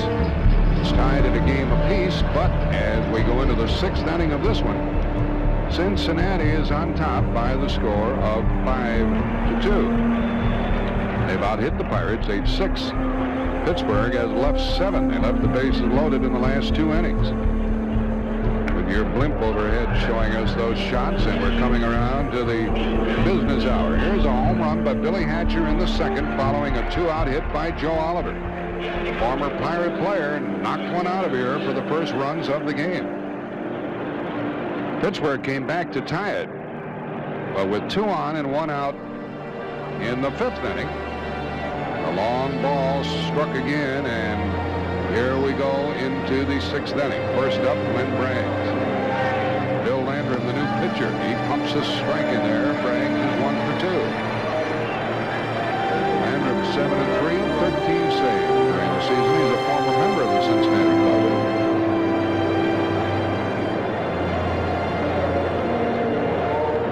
5-2, the Reds leading. 1-1 from Landrum. See, this is one of those trap innings for Lou Piniella. Jim Leland's trying to get, by bringing in the right-hander, he wants Piniella to exchange Braggs and Joe Oliver, the 3rd hitter in this inning. But a 3-run lead negates that. The ball's foul off the bat of Braggs, 1-2.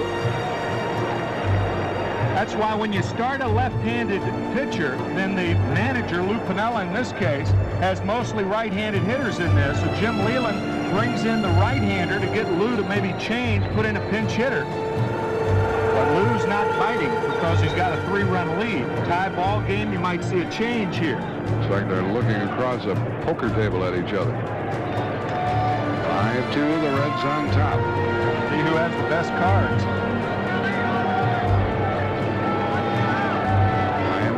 Pitch for the Reds and the Cubs, working for the Pirates here in the 6th. And he got it finally. Here's the biggest hit of this game, the 2-on, 1-out home run by Duncan in the 5th inning, and he really smashed it.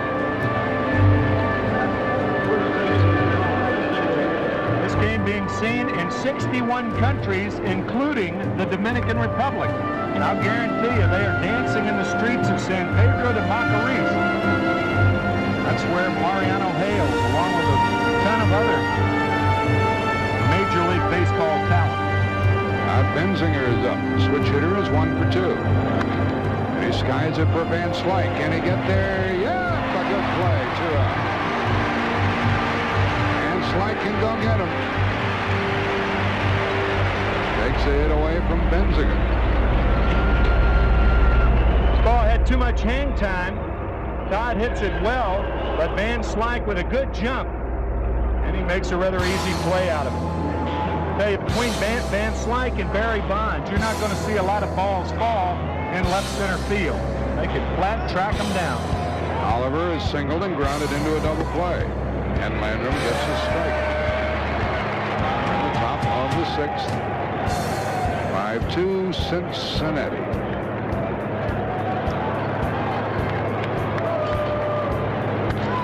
Popped it up to the right side for Jose Lean. Down go the Reds, 1, 2, 3. And Pittsburgh comes to bat in the bottom of the 6th inning. They trail 5-2.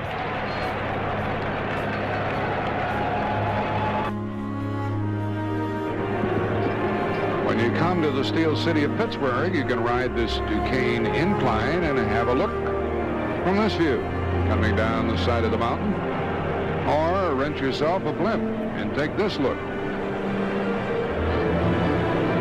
Looking down from the Goodyear blimp and looking up at the blimp.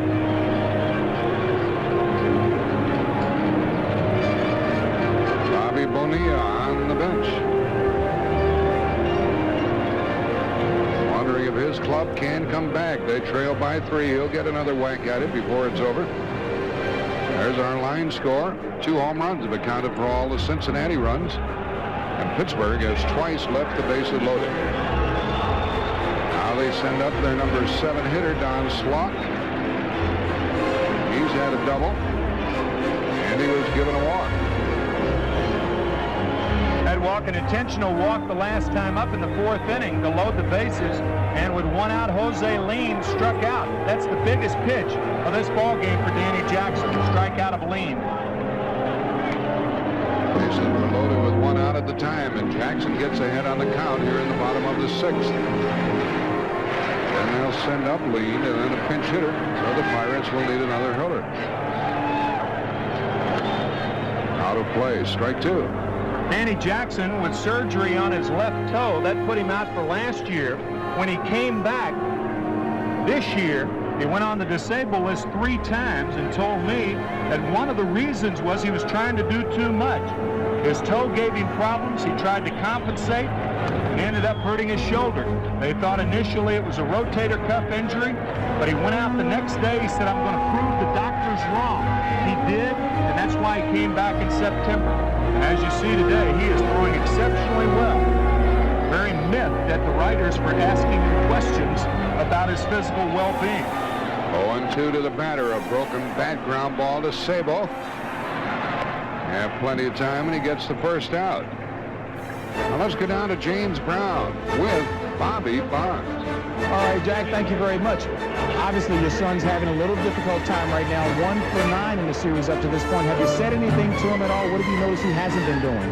Well, you know, this is the first time I've watched him live. You know, watching him on TV, and today it looked like he's just pressing a little bit. Looked like he's grabbing the bat a little bit too tight, and he's just a little bit tense. So I'm going to talk to him afterwards and try to get him to relax himself. Jose Lean hits it fair past 3rd. And that'll be a 1-out double here in the 6th inning.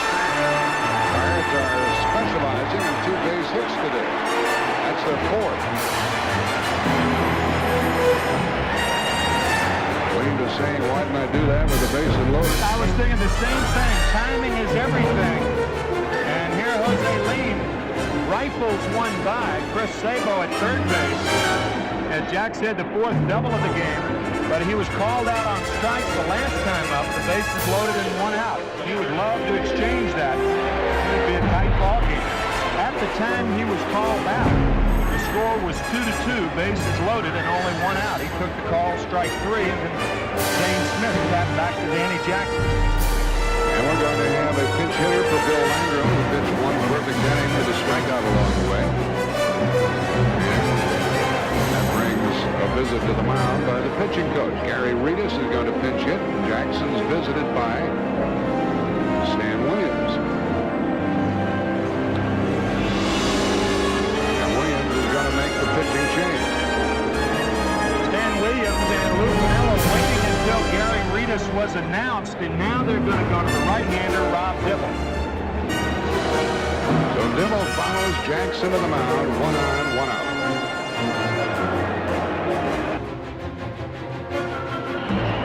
Danny Jackson pitched well, 5 1/3, 2 runs, 7 hits, struck out 5, walked 3, 1 intentionally. He gives way to Rob Dibble, who now makes his second appearance in the playoff. He was 8-3 with 11 saves during the regular season. And we have more from James Brown. All right, Jack, back with Bobby Bonds, the father of Barry Bonds. You were describing to me what Barry should be doing differently with his swinging position. Show us that. Well, you know, I'm watching him right now, and right through here, you can see where he's gripping the bat so tight, he actually has ripples right near in his arm. And if you have these ripples, that shows me that you're really tense. So basically, I got to have him just loosen up. Start off with the bat loose in his hand. When he swings and approaches the ball, he'll take the natural strength grip and hit the ball. But right now, he's almost like choking a baseball ball. And as Tim McCarver said, that comes from a man 30-35 consecutive years. Back upstairs. There's Barry on the bench. On the mound, making his third playoff appearance in as many games is fireballer Rob Dibble. First up against him is Gary Reedus. You might wonder why Jim Leyland isn't employing a left-handed hitter when the Pirates still trail by 1 or by 3, and Jeff King's on deck. If Reedus gets on, you can expect a guy like Sid Bream or somebody like that, Wally Backman, to pinch hit for Jeff King. 1-1 to Reedus. Reedus usually has a good batting eye. He can be a dangerous hitter and occasionally hit the long ball, but very often. It's a bad matchup, though. But he was already announced. That's why Dibble was brought in the game. Couldn't reach that one, 1-2. Reedus had 6 home runs during the season. Strikeouts are the norm whenever Dibble is pitching.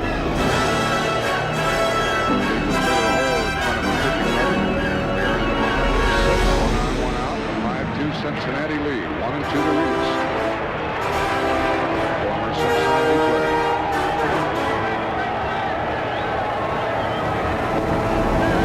It's 2-2. I don't think Reedus could have swung at that if he wanted to.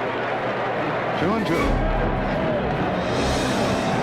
It's been well documented about this pitcher, Rob Dibble. He wants to be a closer someplace or be paid money by the Reds.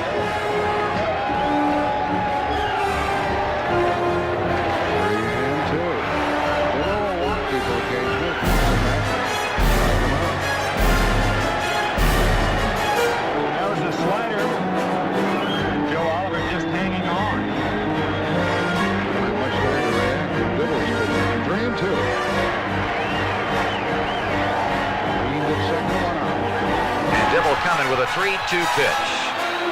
And he struck him out swinging with high gas. Baby. Struck him out. That's the second out of the game. Boy, that guy is something. He is something. He can blow. Good old-fashioned hardball right here. That baseball you used to play in the pasture. High heat. You know, these radar guns have a lot of variables in there, but the gun that we just used said 99 miles per hour on that pitch. And here is Jeff King, 1-3. On the inside corner, that ball moved. That's 44 miles over speed limit. That ball really jumped when Dibble stayed on the corner. Second, 2 out. The Pirates have already stranded 7. That's strike 2. Pittsburgh left the bases loaded in the 4th with the first 2 fifth and never did score. Left the bases loaded. And a one-out double here.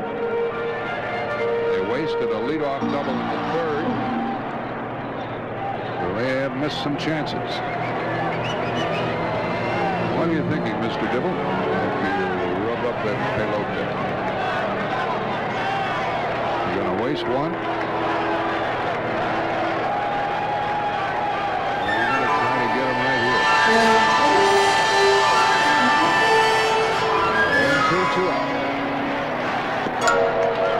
That's the answer to that question. 2 strikeouts for Dibble, who just came into the game, and now Pittsburgh has left 8, and they trail 5-2. We go into the 7th inning, and let's look back at a National League Championship moment from Game 5, 1972.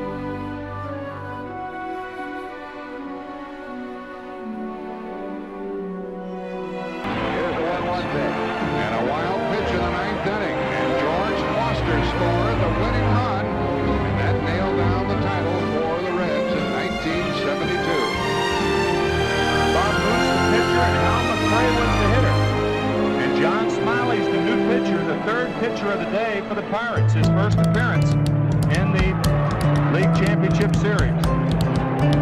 He'll work in the 7th inning to the Cincinnati Ball Club and Billy Hatcher. Hatcher batting in the number 8 spot. He bunts the ball. Tough play for Smiley. Couldn't get it out of the glove. And Hatcher, who had a double and a home run previously, bunts safely to start the 7th inning. And the reason right-handed hitters try to bunt against left-handed pitchers is left-handers fall toward the third base line. Watch Smiley. And it takes him a long time to unravel. And now he tries the shovel pass that never develops. So the 3rd hit of the day for Billy Hatcher. He's homered, doubled, and single. And Smiley is greeted with that bunt single, which is the 9th hit for the Reds. And now Dibble will try to get the ball down. And takes a strike from Smiley, who would like to strike out, but you have to watch Hatcher in the running department. Runner over at first base, Billy Hatcher. Swiped 30 bases this year. So if Smiley is careless, he'll take off. Dibble bunts it to 3rd. The play will be to 2nd by King. He got it. Dibble will run the bases with 1 out. Play was 1-6.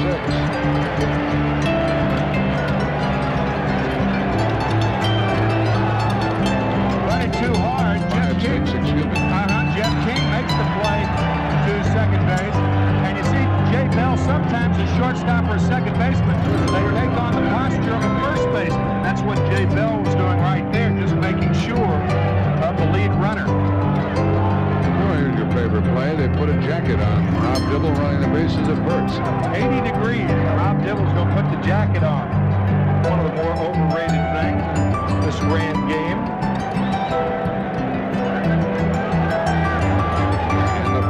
Martinez will play behind Dibble with 1 out here in the 7th. And here's Larkin, 1 for 3. First pitch a strike from Smiley. Bob Gibson used to say, hey, when you're on base, you become a base runner. You're no longer a pitcher. And how many base runners do you see wearing warm-up jackets? Smiley has been a starter for the Pirates most of the time. This is blowing away.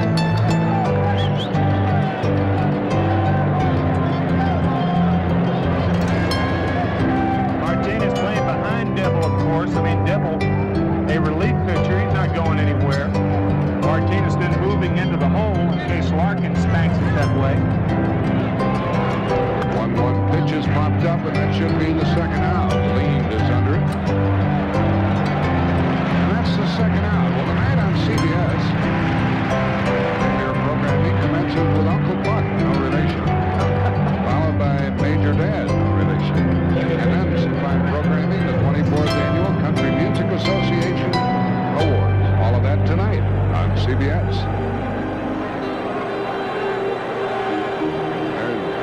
There's Uncle Buck. Uncle Buck. Uncle Jack. First 2 out. Fly ball into left field, down the line, and curving foul at the last moment off the bat of Duncan. Duncan, the Pirates are thinking, has done enough damage today. He hit a 3-run, 1-out home run in the 5th inning to mark the difference in this game. It's 5-2. Gets out in front here, the ball down and in, and hits it into the Reds bullpen. There it is. Clear out, guys, and see, they clear out. Nobody's there. Up to Smiley to hold the Reds right where they are.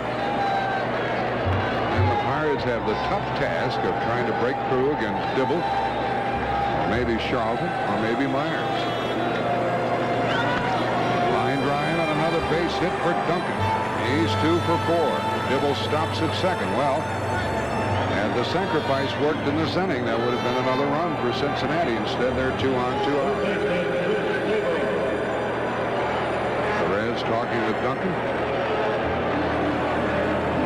Pirate fans are unhappy. Duncan, by the way, used to be a switch hitter when he was with the Dodgers, and he says that hitting primarily as a right-handed batter, he rarely switch hits anymore. But when you're hitting right-handed all the time, you do become more comfortable against left-handed pitching. That's been the big difference in his average this year, batting over 400 against left-handed.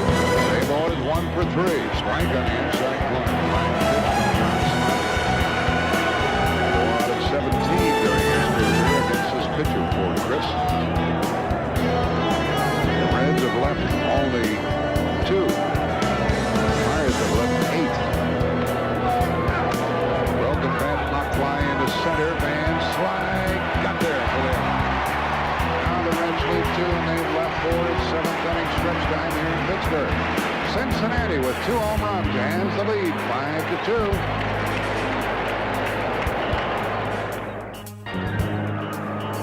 Rush hour in downtown Pittsburgh. We're looking at the Golden Triangle. The tallest buildings are the USX Tower and the PPG, the Pittsburgh Plate Glass Building. And a look at the Ohio River. Downtown Pittsburgh. Ironically, that's been the problem today for the Pirates. 2 guys with the Cincinnati Reds have gone downtown for all 5 runs. Those pictures from the Goodyear Blimp America. Here we are into the bottom of the 7th inning. Pittsburgh Pirates, when trailing after 6 innings this year, were 5-53. Only the St. Louis Cardinals and the Chicago Cubs had worse records. That's when they were trailing after 6 innings. They're 5-53. So against this Reds bullpen, it does not look good for the Buccos. They trail 5-2, and Jake Bell leads it off. He's had a single and a double. He's had 4 hits in the playoff. And he hits it to Larkin. And there is 1 gone on the throw to Bensinger. You get something to swing at against Dibble, you might as well. Although some would say trailing by 3 ought to give Dibble a chance to walk it. Bell went for the first one. That's one way this game has changed considerably. Yeah, that particular style of play is passé now in baseball. 15 years ago, if you're trailing by more than 1 run, where your home run with the bases empty doesn't mean anything. If you were trailing by more than 1, you take a strike. Not so anymore. And Slyke, ball 1. He has walked twice. He's flied to left. He wanted to be able to pull the ball against Dibble, who has retired 3 in a row in relief of Danny Jackson. Right at the beginning of the day, we talked about defense, and Lou Piniella told us that's the first thing he thinks about when he makes out a lineup cut. Said any offense you get is gravy. What you have to do is stop the other team from scoring. Defense or good pitching really shored up by good defense. Strike 2. Over in Cincinnati in the 9th inning of the 2nd game, we saw some sparkling play from Barry Larkin at short. And Larkin has taken care of the first out in this inning. 1-1 the count. And Slyke clinks and it's a strike. 1-2.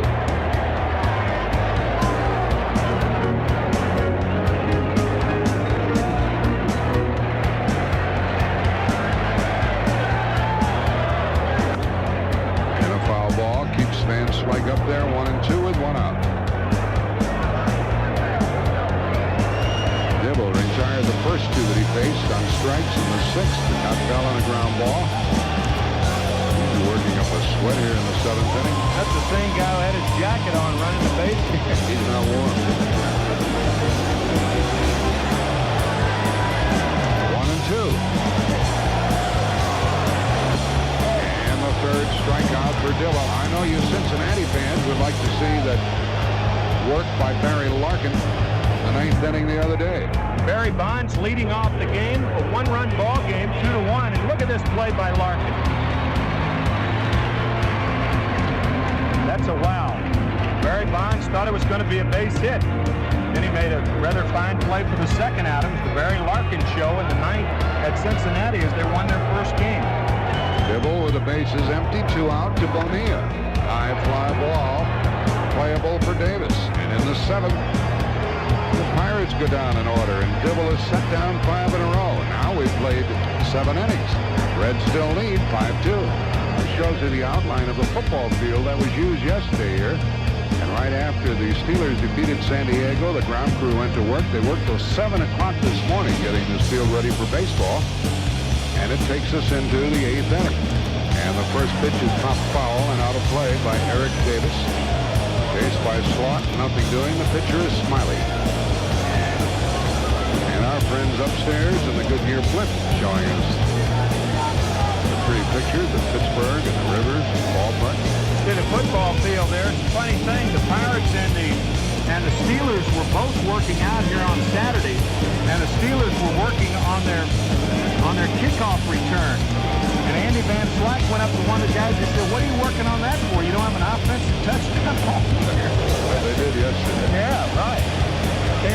Came off the snide yesterday. And Eric Davis is almost on a snide. He is 0 for 3 today with 2 strikeouts, and he's 1 for 10. Facing John Smiley, and the pop fly, and the play for Slot. And he makes the catch.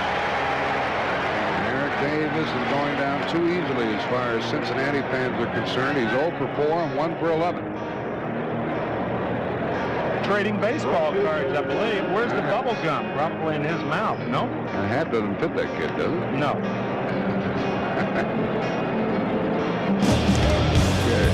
The kid out to trade those cards. Yeah.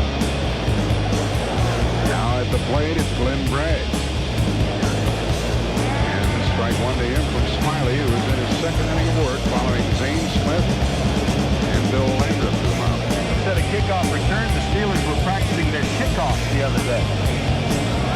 Andy Van Slyke said, "Why are you practicing your kickoff? You haven't scored an offensive touchdown yet." He's a funny guy. Ball, 1 strike. Saw some clips of Barry Bonds throwing the football. Like a left-handed option quarterback. Boomer style.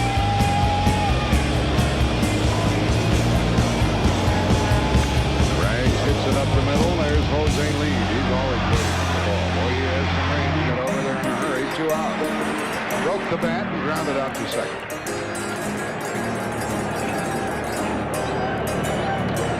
Bragg's 1 for 4 on the day and in the playoff. Hey, these Reds are a different team against left-handed pitching. All of their hits today, they're 10 for 28 against left-handers today. They led the National League in hitting, 280 average. They are a different ball club against left-handed pitching. That's why I'm sure Jim Leland wants a good performance out of Bob Walk tomorrow night and Doug Draybeck on Wednesday. And the pitchers tomorrow night are going to be the first 2 who started, Bob Walk and Jose Rijo. We have the double dip tomorrow here on CBS.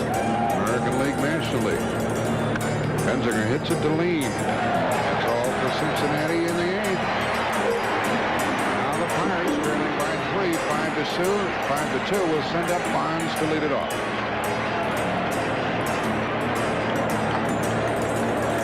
Homer in the 5th inning was the big one. 2 on and 1 out at the time.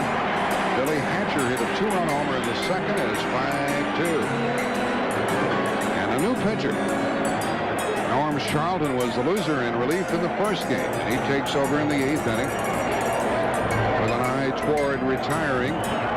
Barry Bonds, who leads it off. He's 0 for 2 and 1 for 9. Ball 1 to him from Charlotte. Charlotte was a starter, then they put him in the bullpen. 12 and 9 on the year, 2 saves.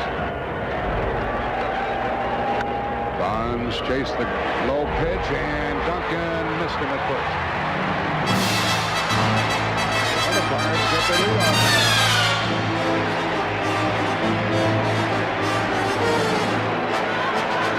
Barry Bonds, a .304 hitter against left-handers this year. The ball hits the heel of the glove of Mariano Duncan, bounces up, and once the ball bounces out of that glove, you can forget about getting Barry Bonds. Too fast. And a base hit, in case you're wondering about the ruling, the 8th hit of the day for Pittsburgh.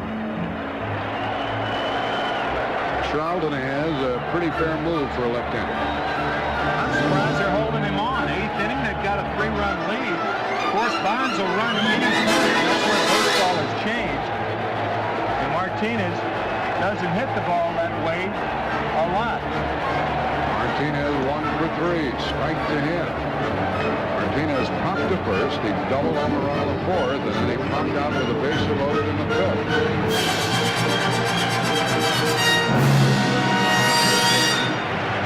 Carmelo used to be with the Cubs, Padres, and Phillies this year. The other club before this year. He went around, and he's quickly in the hole 0-2.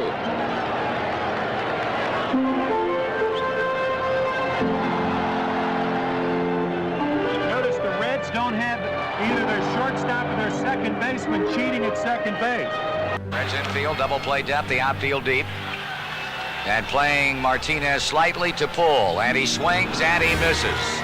And Charlton disposes of him on 3 pitches. Double play would be nice here, but they're playing for 1 out. When you got a 3-run lead in the 8th, you want 1, not 2. There's one right there as Martinez fans. Charlton, after giving up the hit to Bonds, gets Martinez. Turned that ball over a little bit, didn't it? Looked like it. Good location. It did have a little action away from Martinez. Good location right on the outside corner. 1 on, 1 out for Don Slaught.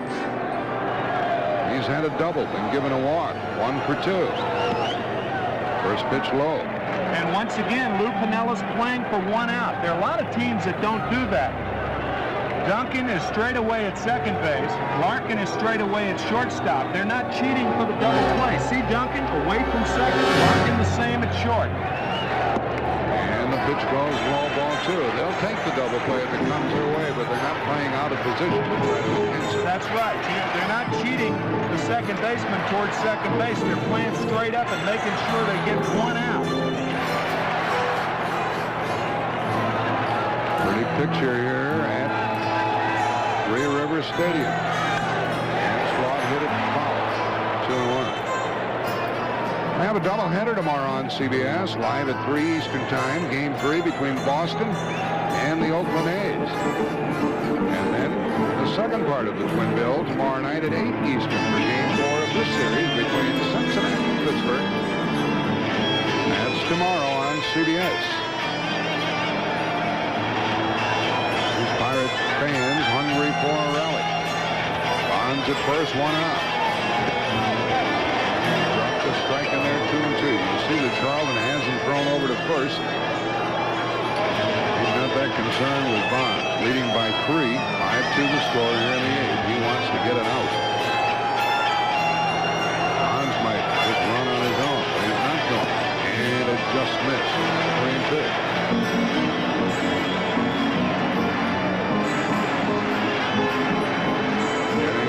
Pittsburgh, 8th inning.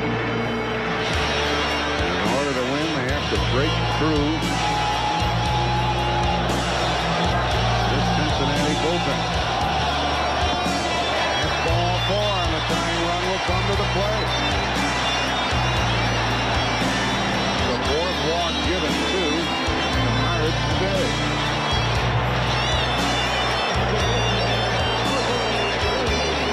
Jack, you mentioned that Oakland ball club. They dominated the Red Sox in those 2 games at Fenway. I guess everybody in baseball is thinking, can they be beaten?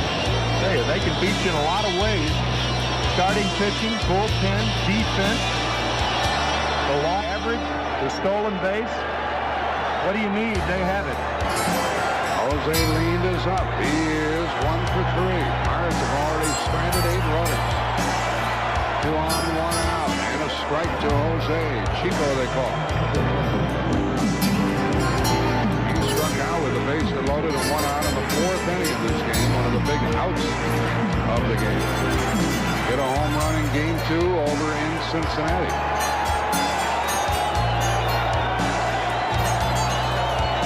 Charlton with a spin move to keep Bonds close.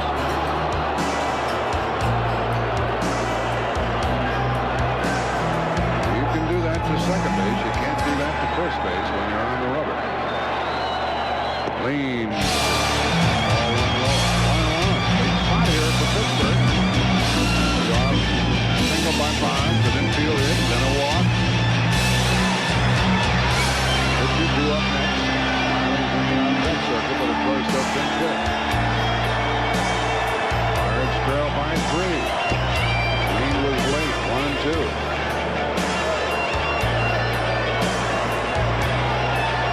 Charlton after Dibble.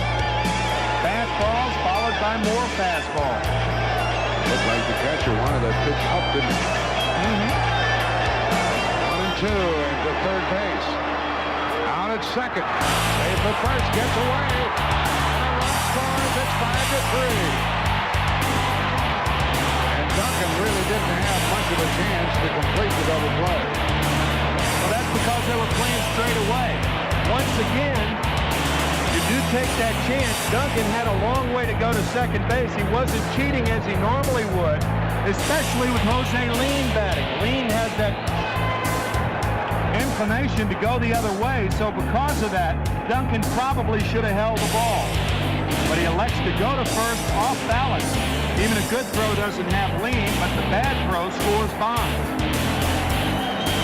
In between hops, skips by Bensinger, and Bonds scores easily. It took Duncan a long time to get to the base. We're going to have a pinch hitter.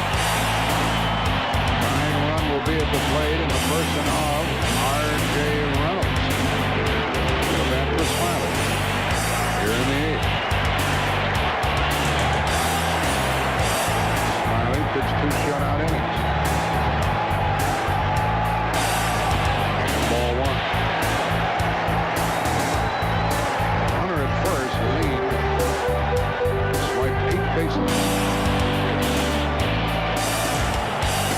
This pinch hitting role has been the primary role for R.J. Reynolds all year. He's a switch hitter.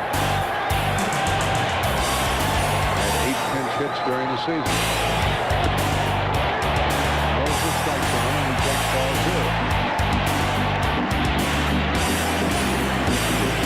5-3, the Pirates have closed the gap. An error by Duncan was the first error of the game. They're 2 out.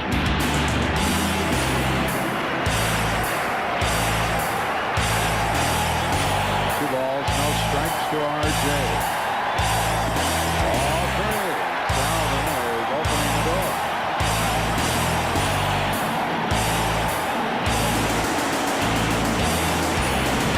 Speaking of opening the door, that's exactly what R.J. Reynolds was glad he could do Saturday.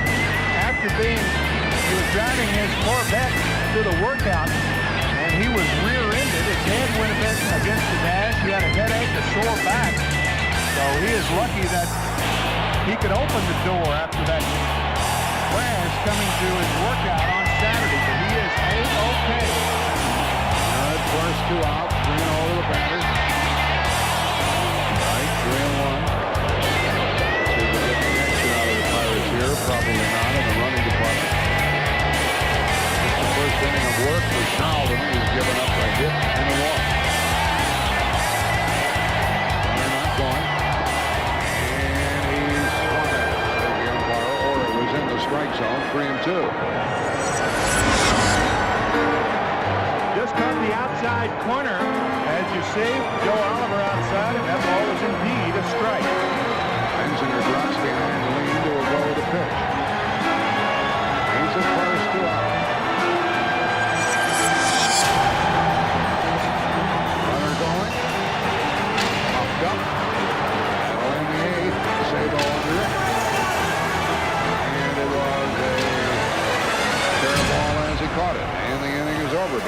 get 1 run on 1 hit, 1 error, 1 left. They've left 9, and after 8, they trail 5-3.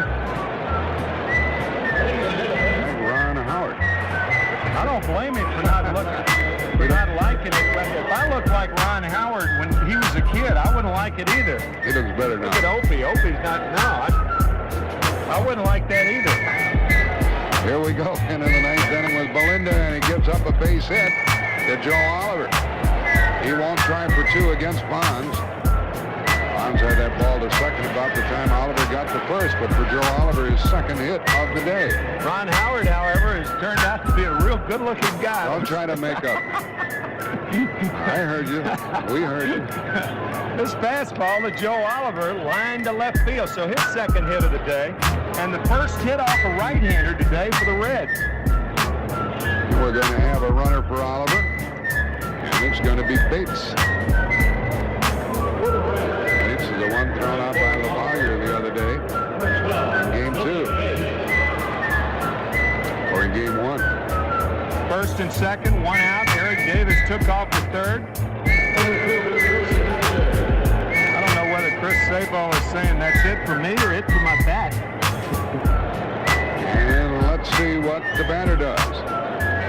Billy Hatcher has singled, doubled, and hit a 2-run homer. Is he bunting here in the 9th? That's what you'd expect. Or a hit and run.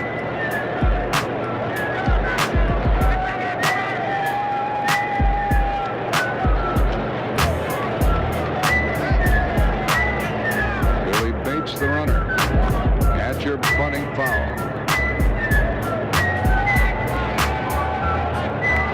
Billy Hatcher put the Reds on top in the 2nd inning with this 2-run shot. Joe Oliver was on ahead of Billy.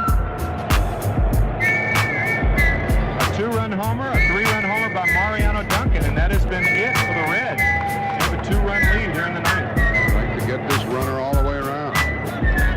Bates with the lead, nobody out. And just steps off. With Hatcher bunting there, you would assume that Lou Piniella will be pinch hitting for Norm Charlton, who's on deck. Nobody's warming, however, for the Reds right now. Pitch missed outside, although Randy Myers warmed up early. So it won't take him long to get ready.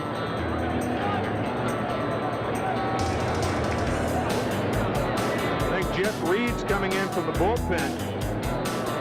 So maybe Randy Myers is ready, but there's no one presently warming up for the Reds. And if that's the case, unless you're going to take Charlton out of the game, why are you bunting here? Leadoff man is on. Belinda steps off. A base hit by Oliver. Bates is running for him. And Hatcher is at the dish. He's had 3 of the 11 Cincinnati hits.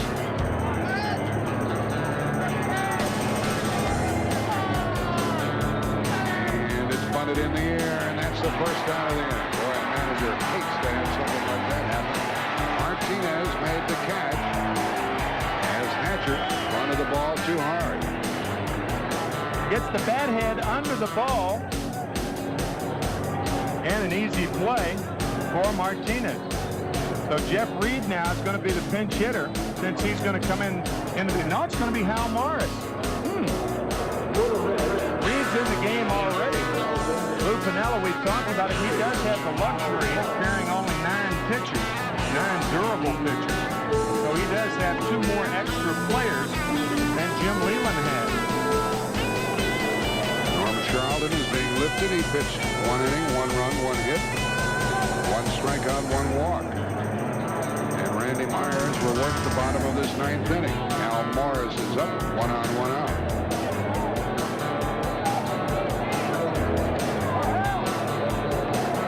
In the playoffs is 1 for 4. Had a terrific season for Cincinnati. And he follows it to the screen. It's very unusual for nobody to be up in the Reds bullpen. Randy Myers had warmed up earlier. He just threw a few pitches. There he goes. There you are. On cue. He'll work the 9th. It won't take him many pitches to be ready. He's loose in it in more ways than one. He's smiling, laughing, talking.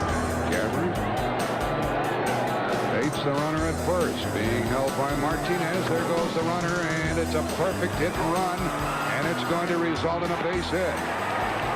Bell did a good job of getting back to knock the ball down and prevent the runner from going to third. For the Reds right now. The pitch missed outside, although Randy Myers warmed up early, so it won't take him long to get ready.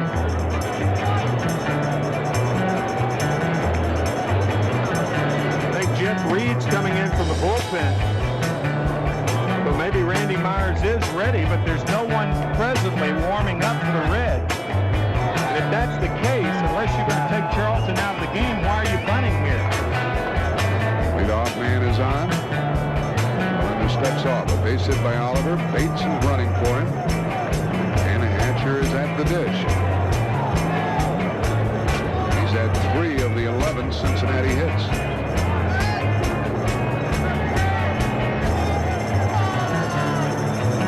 And it's bunted in the air, and that's the first out of the inning. Boy, a manager hates to have something like that happen. Martinez made the catch. Bunted the ball too hard. Gets the bat head under the ball. And an easy play for Martinez. So Jeff Reed now is going to be the pinch hitter since he's going to come in. No, it's going to be Hal Morris. Reed's in the game already. Lou Piniella, we've talked about it. He does have the luxury of carrying only 9 pitchers, 9 durable pitchers. So he does have 2 more extra players than Jim Leland has. Norm Charlton is being lifted. He pitched 1 inning, 1 run, 1 hit, 1 strikeout, 1 walk. And Randy Myers will work the bottom of this 9th inning. Al Morris is up, 1 on, 1 out.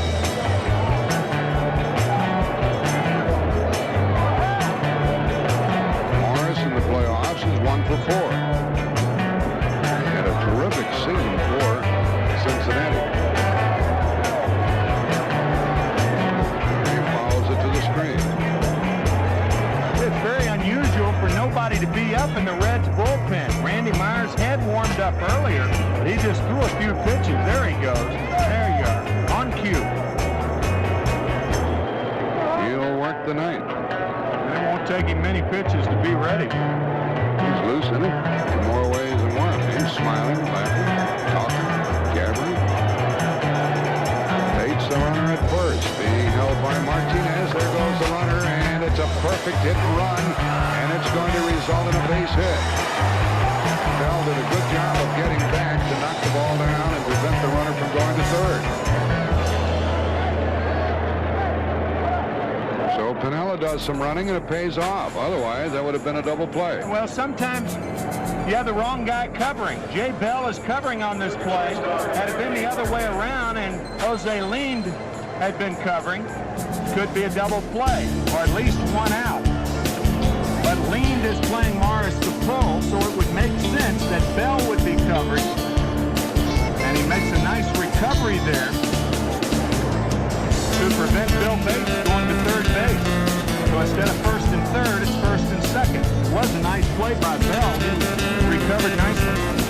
And there is 1 out, and Larkin is up, and he could blow this one open for the Reds to lead by 2.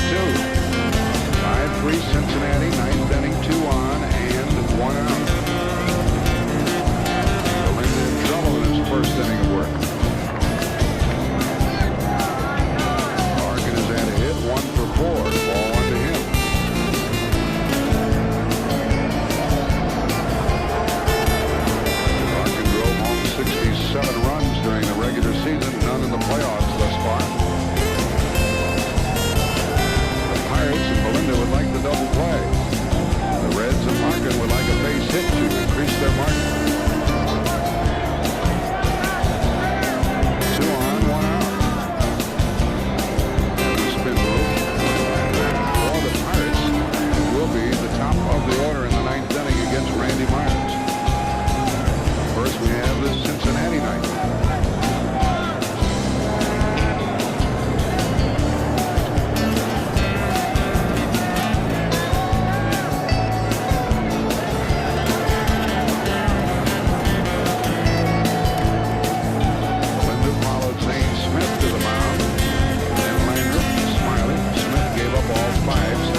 Anderson joins in. Ed Power is sitting and watching. Pirates have 11 pitchers on their playoff roster. Cincinnati has 9. We're at Three Rivers Stadium. Pittsburgh, 9th inning, 2 on, 2 out. Score 5-3 Cincinnati. There's the line score.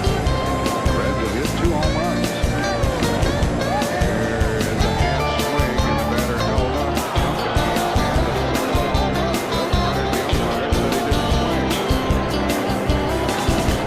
Almost all replays look like hitters go around too far.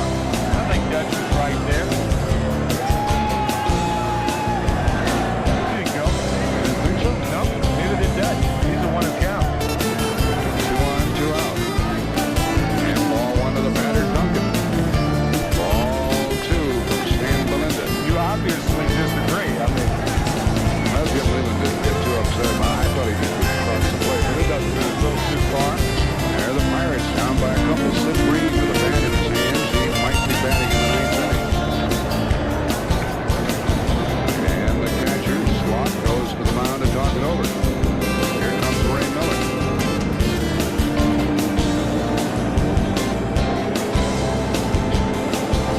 We're in the gloaming here in Pittsburgh. Game started after 3 o'clock local time. Now we're a little after 6. The Reds would like very much to get more, and Belinda's job is to keep it a 2-run game and give the top of the order a chance at it in the bottom of the 9th. King, Bell, and Van Slyke, unless they go to Breed or LaVallere or some of the other left-handed hitters they have. funny how baseball popularizes some words. I bet nobody would ever even use the word gloaming. If Gabby Hart did not hit the home run in the gloaming when 1938, 52 years ago, about this time of year. You're right about that. 2 on, 2 out, 2 balls, no strikes to Duncan. Duncan has the big hit today, a 3-run homer in the 5th. Billy Hatcher hit a 2-run homer in the 2nd, and the Reds have never been behind. Cincinnati tied it in the 4th. Pirates tied it in the 4th, and the Reds regained the lead in the 5th. Duncan lines 1, and it's a base hit. Bates will come to the plate, and Van Slyke's throw is too late, and another run for Cincinnati, and the man over to third. The 3rd hit of the day for Duncan. He's driven in 4 of the 6 Cincinnati runs. Bates, the pinch runner, scores. Don't overlook that move by Piniella. And it is a 6-3 game. And don't overlook Hal Morris pinch hitting for Norm Charlton. Morris with an infield hit. Bates was the pinch runner. So Lou Piniella tried to get another one. He got at least 1. And between Duncan and Billy Hatcher, they have driven in all 6 runs for the Reds today. The throw by Van Slyke is high toward the 3rd baseline. A nice play by Don Slott, but on the play, Morris goes to 3rd and Bates scores easily. Bates put the shoulder down. He wasn't going to be deterred. Van Slyke really didn't have much of a chance to throw him out. He gave it a try, and it's 1st and 3rd, 2 out. And a breaking ball, strike 1 to the batter, Chris Sabo. At 3rd base, the runner is Hal Morris. Duncan, with his 3rd hit of the day, is perched at 1st. There's the score, 6-3. Ball high to Sabo. Sabo 1 for 4. And 2 out of 11 in the 3 games. Well, the Pirates thought they were out of it perhaps when Larkin flied to left. But Duncan nailed him. Pitches ball 2.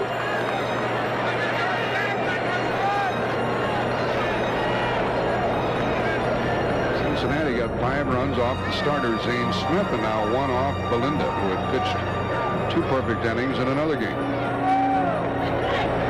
Sabo hits it foul back here, 2-2. The Reds have banged out 13 hits. About hit Pirates 13-8. I think somebody going after that foul ball right above us dropped a shoe or an umbrella. I guess the other shoe dropped. Oh, it's an umbrella. There it is. Looked like a shoe? Yeah, another umbrella dropped. We're waiting for the other umbrella to drop. 2-2 the count. 2 on, 2 out, 2 balls, 2 strikes. Runner goes from first, and a strikeout ends the inning. A big run for the Reds on 3 hits. They leave 2. They have left 6. We're into the bottom of the 9th, and the visitors have the lead, 6-3. Catches. You may or may not know that it's proper technique when an outfielder is fielding a ground ball to use one hand to bring the glove to the shoulder and then throw. And you just saw it from one of the finest outfielders in the major leagues. Well, now the crowd gets into it here as their ball club trails by 3. There's Van Slyke. Let's do it, they say. The Pirates, as we showed you, have not been good at coming from behind, and they're going to have to try it against one of the best relievers in the game. First of all, the catcher is Jeff Reed. After Oliver got the hit, they pitch ran for him. Now the pitcher is Randy Myers, who had 31 saves during the season. Jeff King's the batter, and ball 1. This is the second playoff appearance for Myers. He gave 1 walk in an inning and 2/3 in the second game, which Cincinnati won. He finished the game. King is 1 for 4, and that's a strike. It's 1-1. These 2 teams split during the season, 6 wins, 6 losses, but Cincinnati won 4 out of 6 in this part.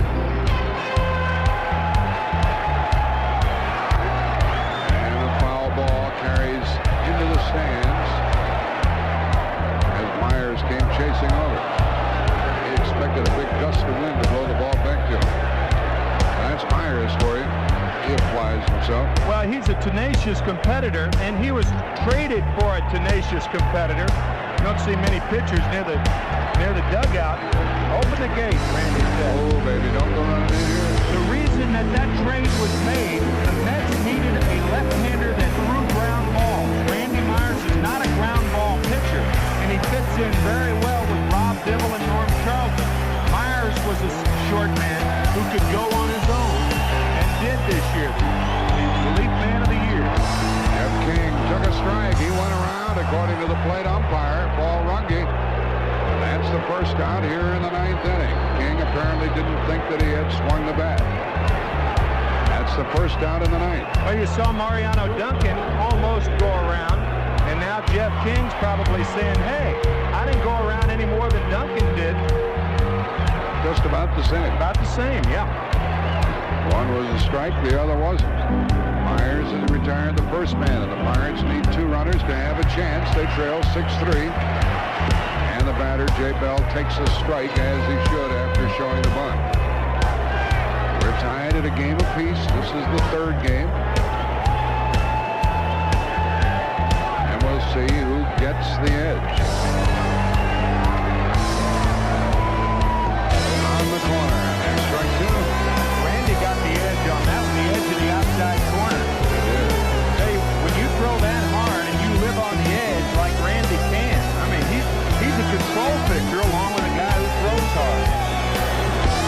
And he struck him out on the outside part with a fastball. Second out of the inning.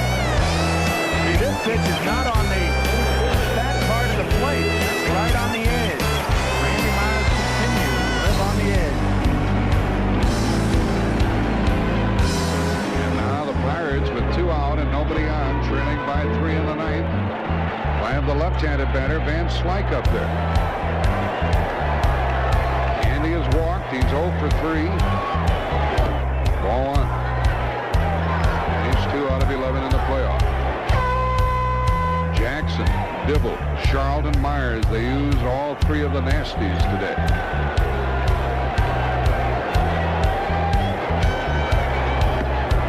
There's a strike.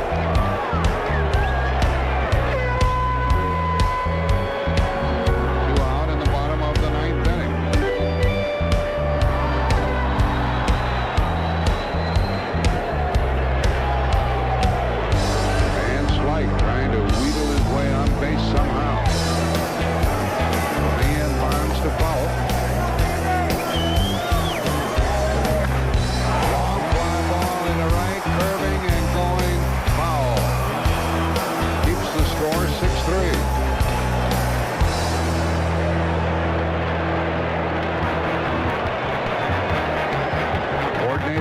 producer of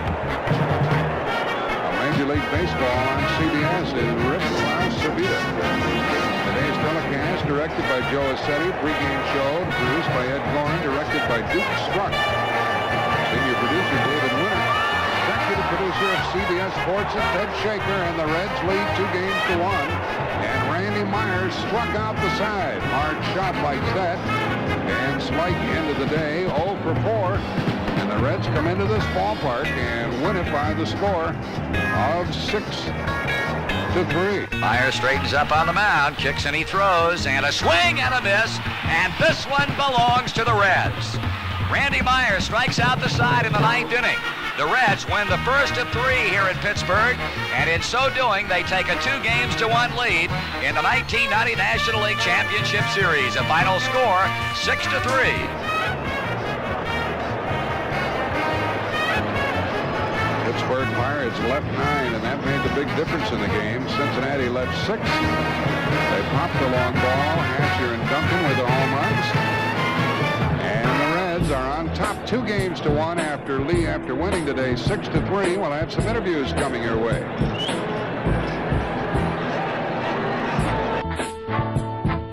Final score back here at Three River Stadium. Cincinnati Reds take it 6-3, and I'm standing here with 2 of the heroes of the game. To my left, Billy Hatcher, and to my right, Mariano Duncan. And let me start with you first. Both of you guys, all 6 runs accounted for by you guys. Now, I thought the big hitters were supposed to be the other guys. What's happening? Lou just told us, we got to make something happen. And Mariano, he's been hitting lefties all year very, very hard. So, I'm just trying to get on base, batting anything. Today was just one of those days. That was me and Mariano's day. You made a comment to me in Cincinnati about the kind of pressure you played with in the second half of the season, and certainly you look awfully loose out here today. Yeah, it's fun. You play a 162-game schedule. That's when it's the toughest. When you get into the playoffs, you have fun because you're playing the same team 7 games. You only have to concentrate on that team, so it makes it a lot of fun. Last question. Game 6, 1986 National League Championship Series, Houston against the Mets. You hit a home run in the 14th inning to tie it up. Was that home run bigger than this one or this one today? Well, that one was in the 14th. I wanted to beat the Mets really, really bad. That was probably the best thing that ever happened to me as far as playing baseball because it was a thrill I'd never forget. I mean, running around the bases, the people in the Astrodome were just going crazy. I was nervous. I was shaking when I sat down because I really didn't know what I had done until the next day after we had lost. All right, congratulations on that. Thank you. All right, let's turn around to Mariano Duncan. San Pedro de Marco Reese down in the Dominican Republic. Some outstanding ball players from down there. Yeah, that's a lot of good ball players, but first of all, I'm very happy that kind of game what I have today because I want to show to the fan, I show to a lot of people that they like the people say that Eric Davis is supposed to carry the team. I don't say nothing bad in particular about Eric Davis, but they're supposed to be the whole team. The 9 guys that we put in the lineup, we're supposed to go into the field and do the best. I don't want Eric put a pressure on himself thinking about it that he want to carry the team. I don't want him to think that way because they're supposed to be the whole team. All right, well, you definitely took a lot of pressure off of Eric Davis and a lot of people. Walk us through what the home run pitch was like and when you knew he was definitely out of here. Walk us through that slowly. Yeah, the sooner I hit the ball, I know when I hit the ball very well, but I don't think that I want to go out of the ballpark. But when I'm running from first to second, when I see Barry Bonds, go after the ball, I said, it's out of there, and they make me the happy man in the world. So you slowed up a little bit and took a nice hero try. Yeah, I just slowed down, and then I drove my home run. All right, Mariano Duncan, congratulations. Thank you very much. All right, let's go back upstairs to Jack Buck and Tim McCarver. Chevrolet player of the game, Mariano Duncan. Oh, you got me talking too fast. The Cincinnati Reds. Chevrolet will donate $1,000 in his behalf to the Special Olympics. 2 singles, a 3-run homer, 4 RBIs. No doubt that Duncan was the MVP. I guess the caption on today's game should be donut and egg. Duncan and Hatcher. All 6 runs driven in by Duncan and Hatcher. 4 by Mariano and 2 by Billy. I doubt that Pat O'Brien will comment on that remark, but Pat will be along here in a moment. Cincinnati won it 6-3. They lead 2-1. Pat O'Brien back in our New York studios. Reminder that tomorrow, Game 3 of the American League Championship Series. Boston at Oakland. The A's lead the series 2-0. Now, the Red Sox flew all night last night and arrived in the Oakland area about 7 o'clock this morning. You can see all the reporters down there. They traveled with them. And our reporter, Jim Gray, is out there somewhere. The skipper, Jim. Thank you very much, Pat. I am here with manager Joe Morgan. Long night for you, Joe. The mental health of your team having come off 2 disappointing losses and then flying all night. says Forrest is hurt. I know nothing about it. The trainers know nothing about it. Yesterday it was Clemens out for the year. Well, there's nothing to that either, so I can't tell you anything. As far as I know, we're all set. What about your team's mental attitude, though? There's so much disappointment. Roger not getting the victory in last night. You having said we have to win last night's game probably to be in this series. Where does that leave your team now going into Game 3? Well, it leaves us that we have to win tomorrow. And that's it. In the next game, get 4 wins out of it. Mike Boddicker tomorrow night, he would be your number 2 man usually. You think you have an advantage using Boddicker over Moore? Well, I don't know about Moore, but Boddicker certainly pitches very few bad games. He won 10 in a row this year, had a little letdown, then came back like gangbusters the last month and a half. So he gives you an outstanding effort every time out there. You never know you're down too low. You're very calm there. No, there's nothing you can do about it. The first pitch is tomorrow, we go get him from there. Okay, thank you very much, Joe Morgan. Good luck tomorrow night. We'll be here tomorrow afternoon, that is, on CBS. Let's go back to Pat O'Brien. All right, Jim, thank you. Skipper, thank you. Calm indeed. We go from one reporter to another reporter, one skipper to another skipper. Let's go back to Pittsburgh and JB. James? All right, Pat, I'm standing here, of course, with Lou Piniella. I guess a number of decisions you had to make tactically throughout the game, one of which perhaps was when to pull Danny Jackson, given the historical shoulder problems, but paid off well. Well, he threw about 80-some pitches a day. He had good stuff for most of the ball game. And in the 5th inning, with Carmelo Martinez up, the bases loaded, I had a decision to make. Basically, if I had pulled Danny then, I would have brought in another left-hander, Charlton, to face Martinez instead of going with the right-hander because they would have had Green sitting on the bench coming in to pinch hit. So, but Danny did a great job for us, and I like to give all our starters as much leeway as I can, especially in the 5th inning, because it's their ball game to win or lose in. This looks like it's getting to be a little regular occurrence here, you and I. Well, I'd like to be with you a couple more times. But truthfully, the players today are the guys who got it done. My God, Danny pitched well. Dibble came in. I used him early today. Tomorrow we got Reel on the mound, and Reel's been going later on in the ball game in the 7th or 8th inning. So possibly, if everything goes according to plan tomorrow, I won't have to use Dibble at all. I can just give him a day off and get him ready for Wednesday and use the left-handed Charlton Myers. All right, we'll see you tomorrow. Thank you, sir. All right, let's go back to New York and Pat O'Brien. All right, Jim, thank you very much. A lot of energy there. We'll be back with the final thought after this. Thank you.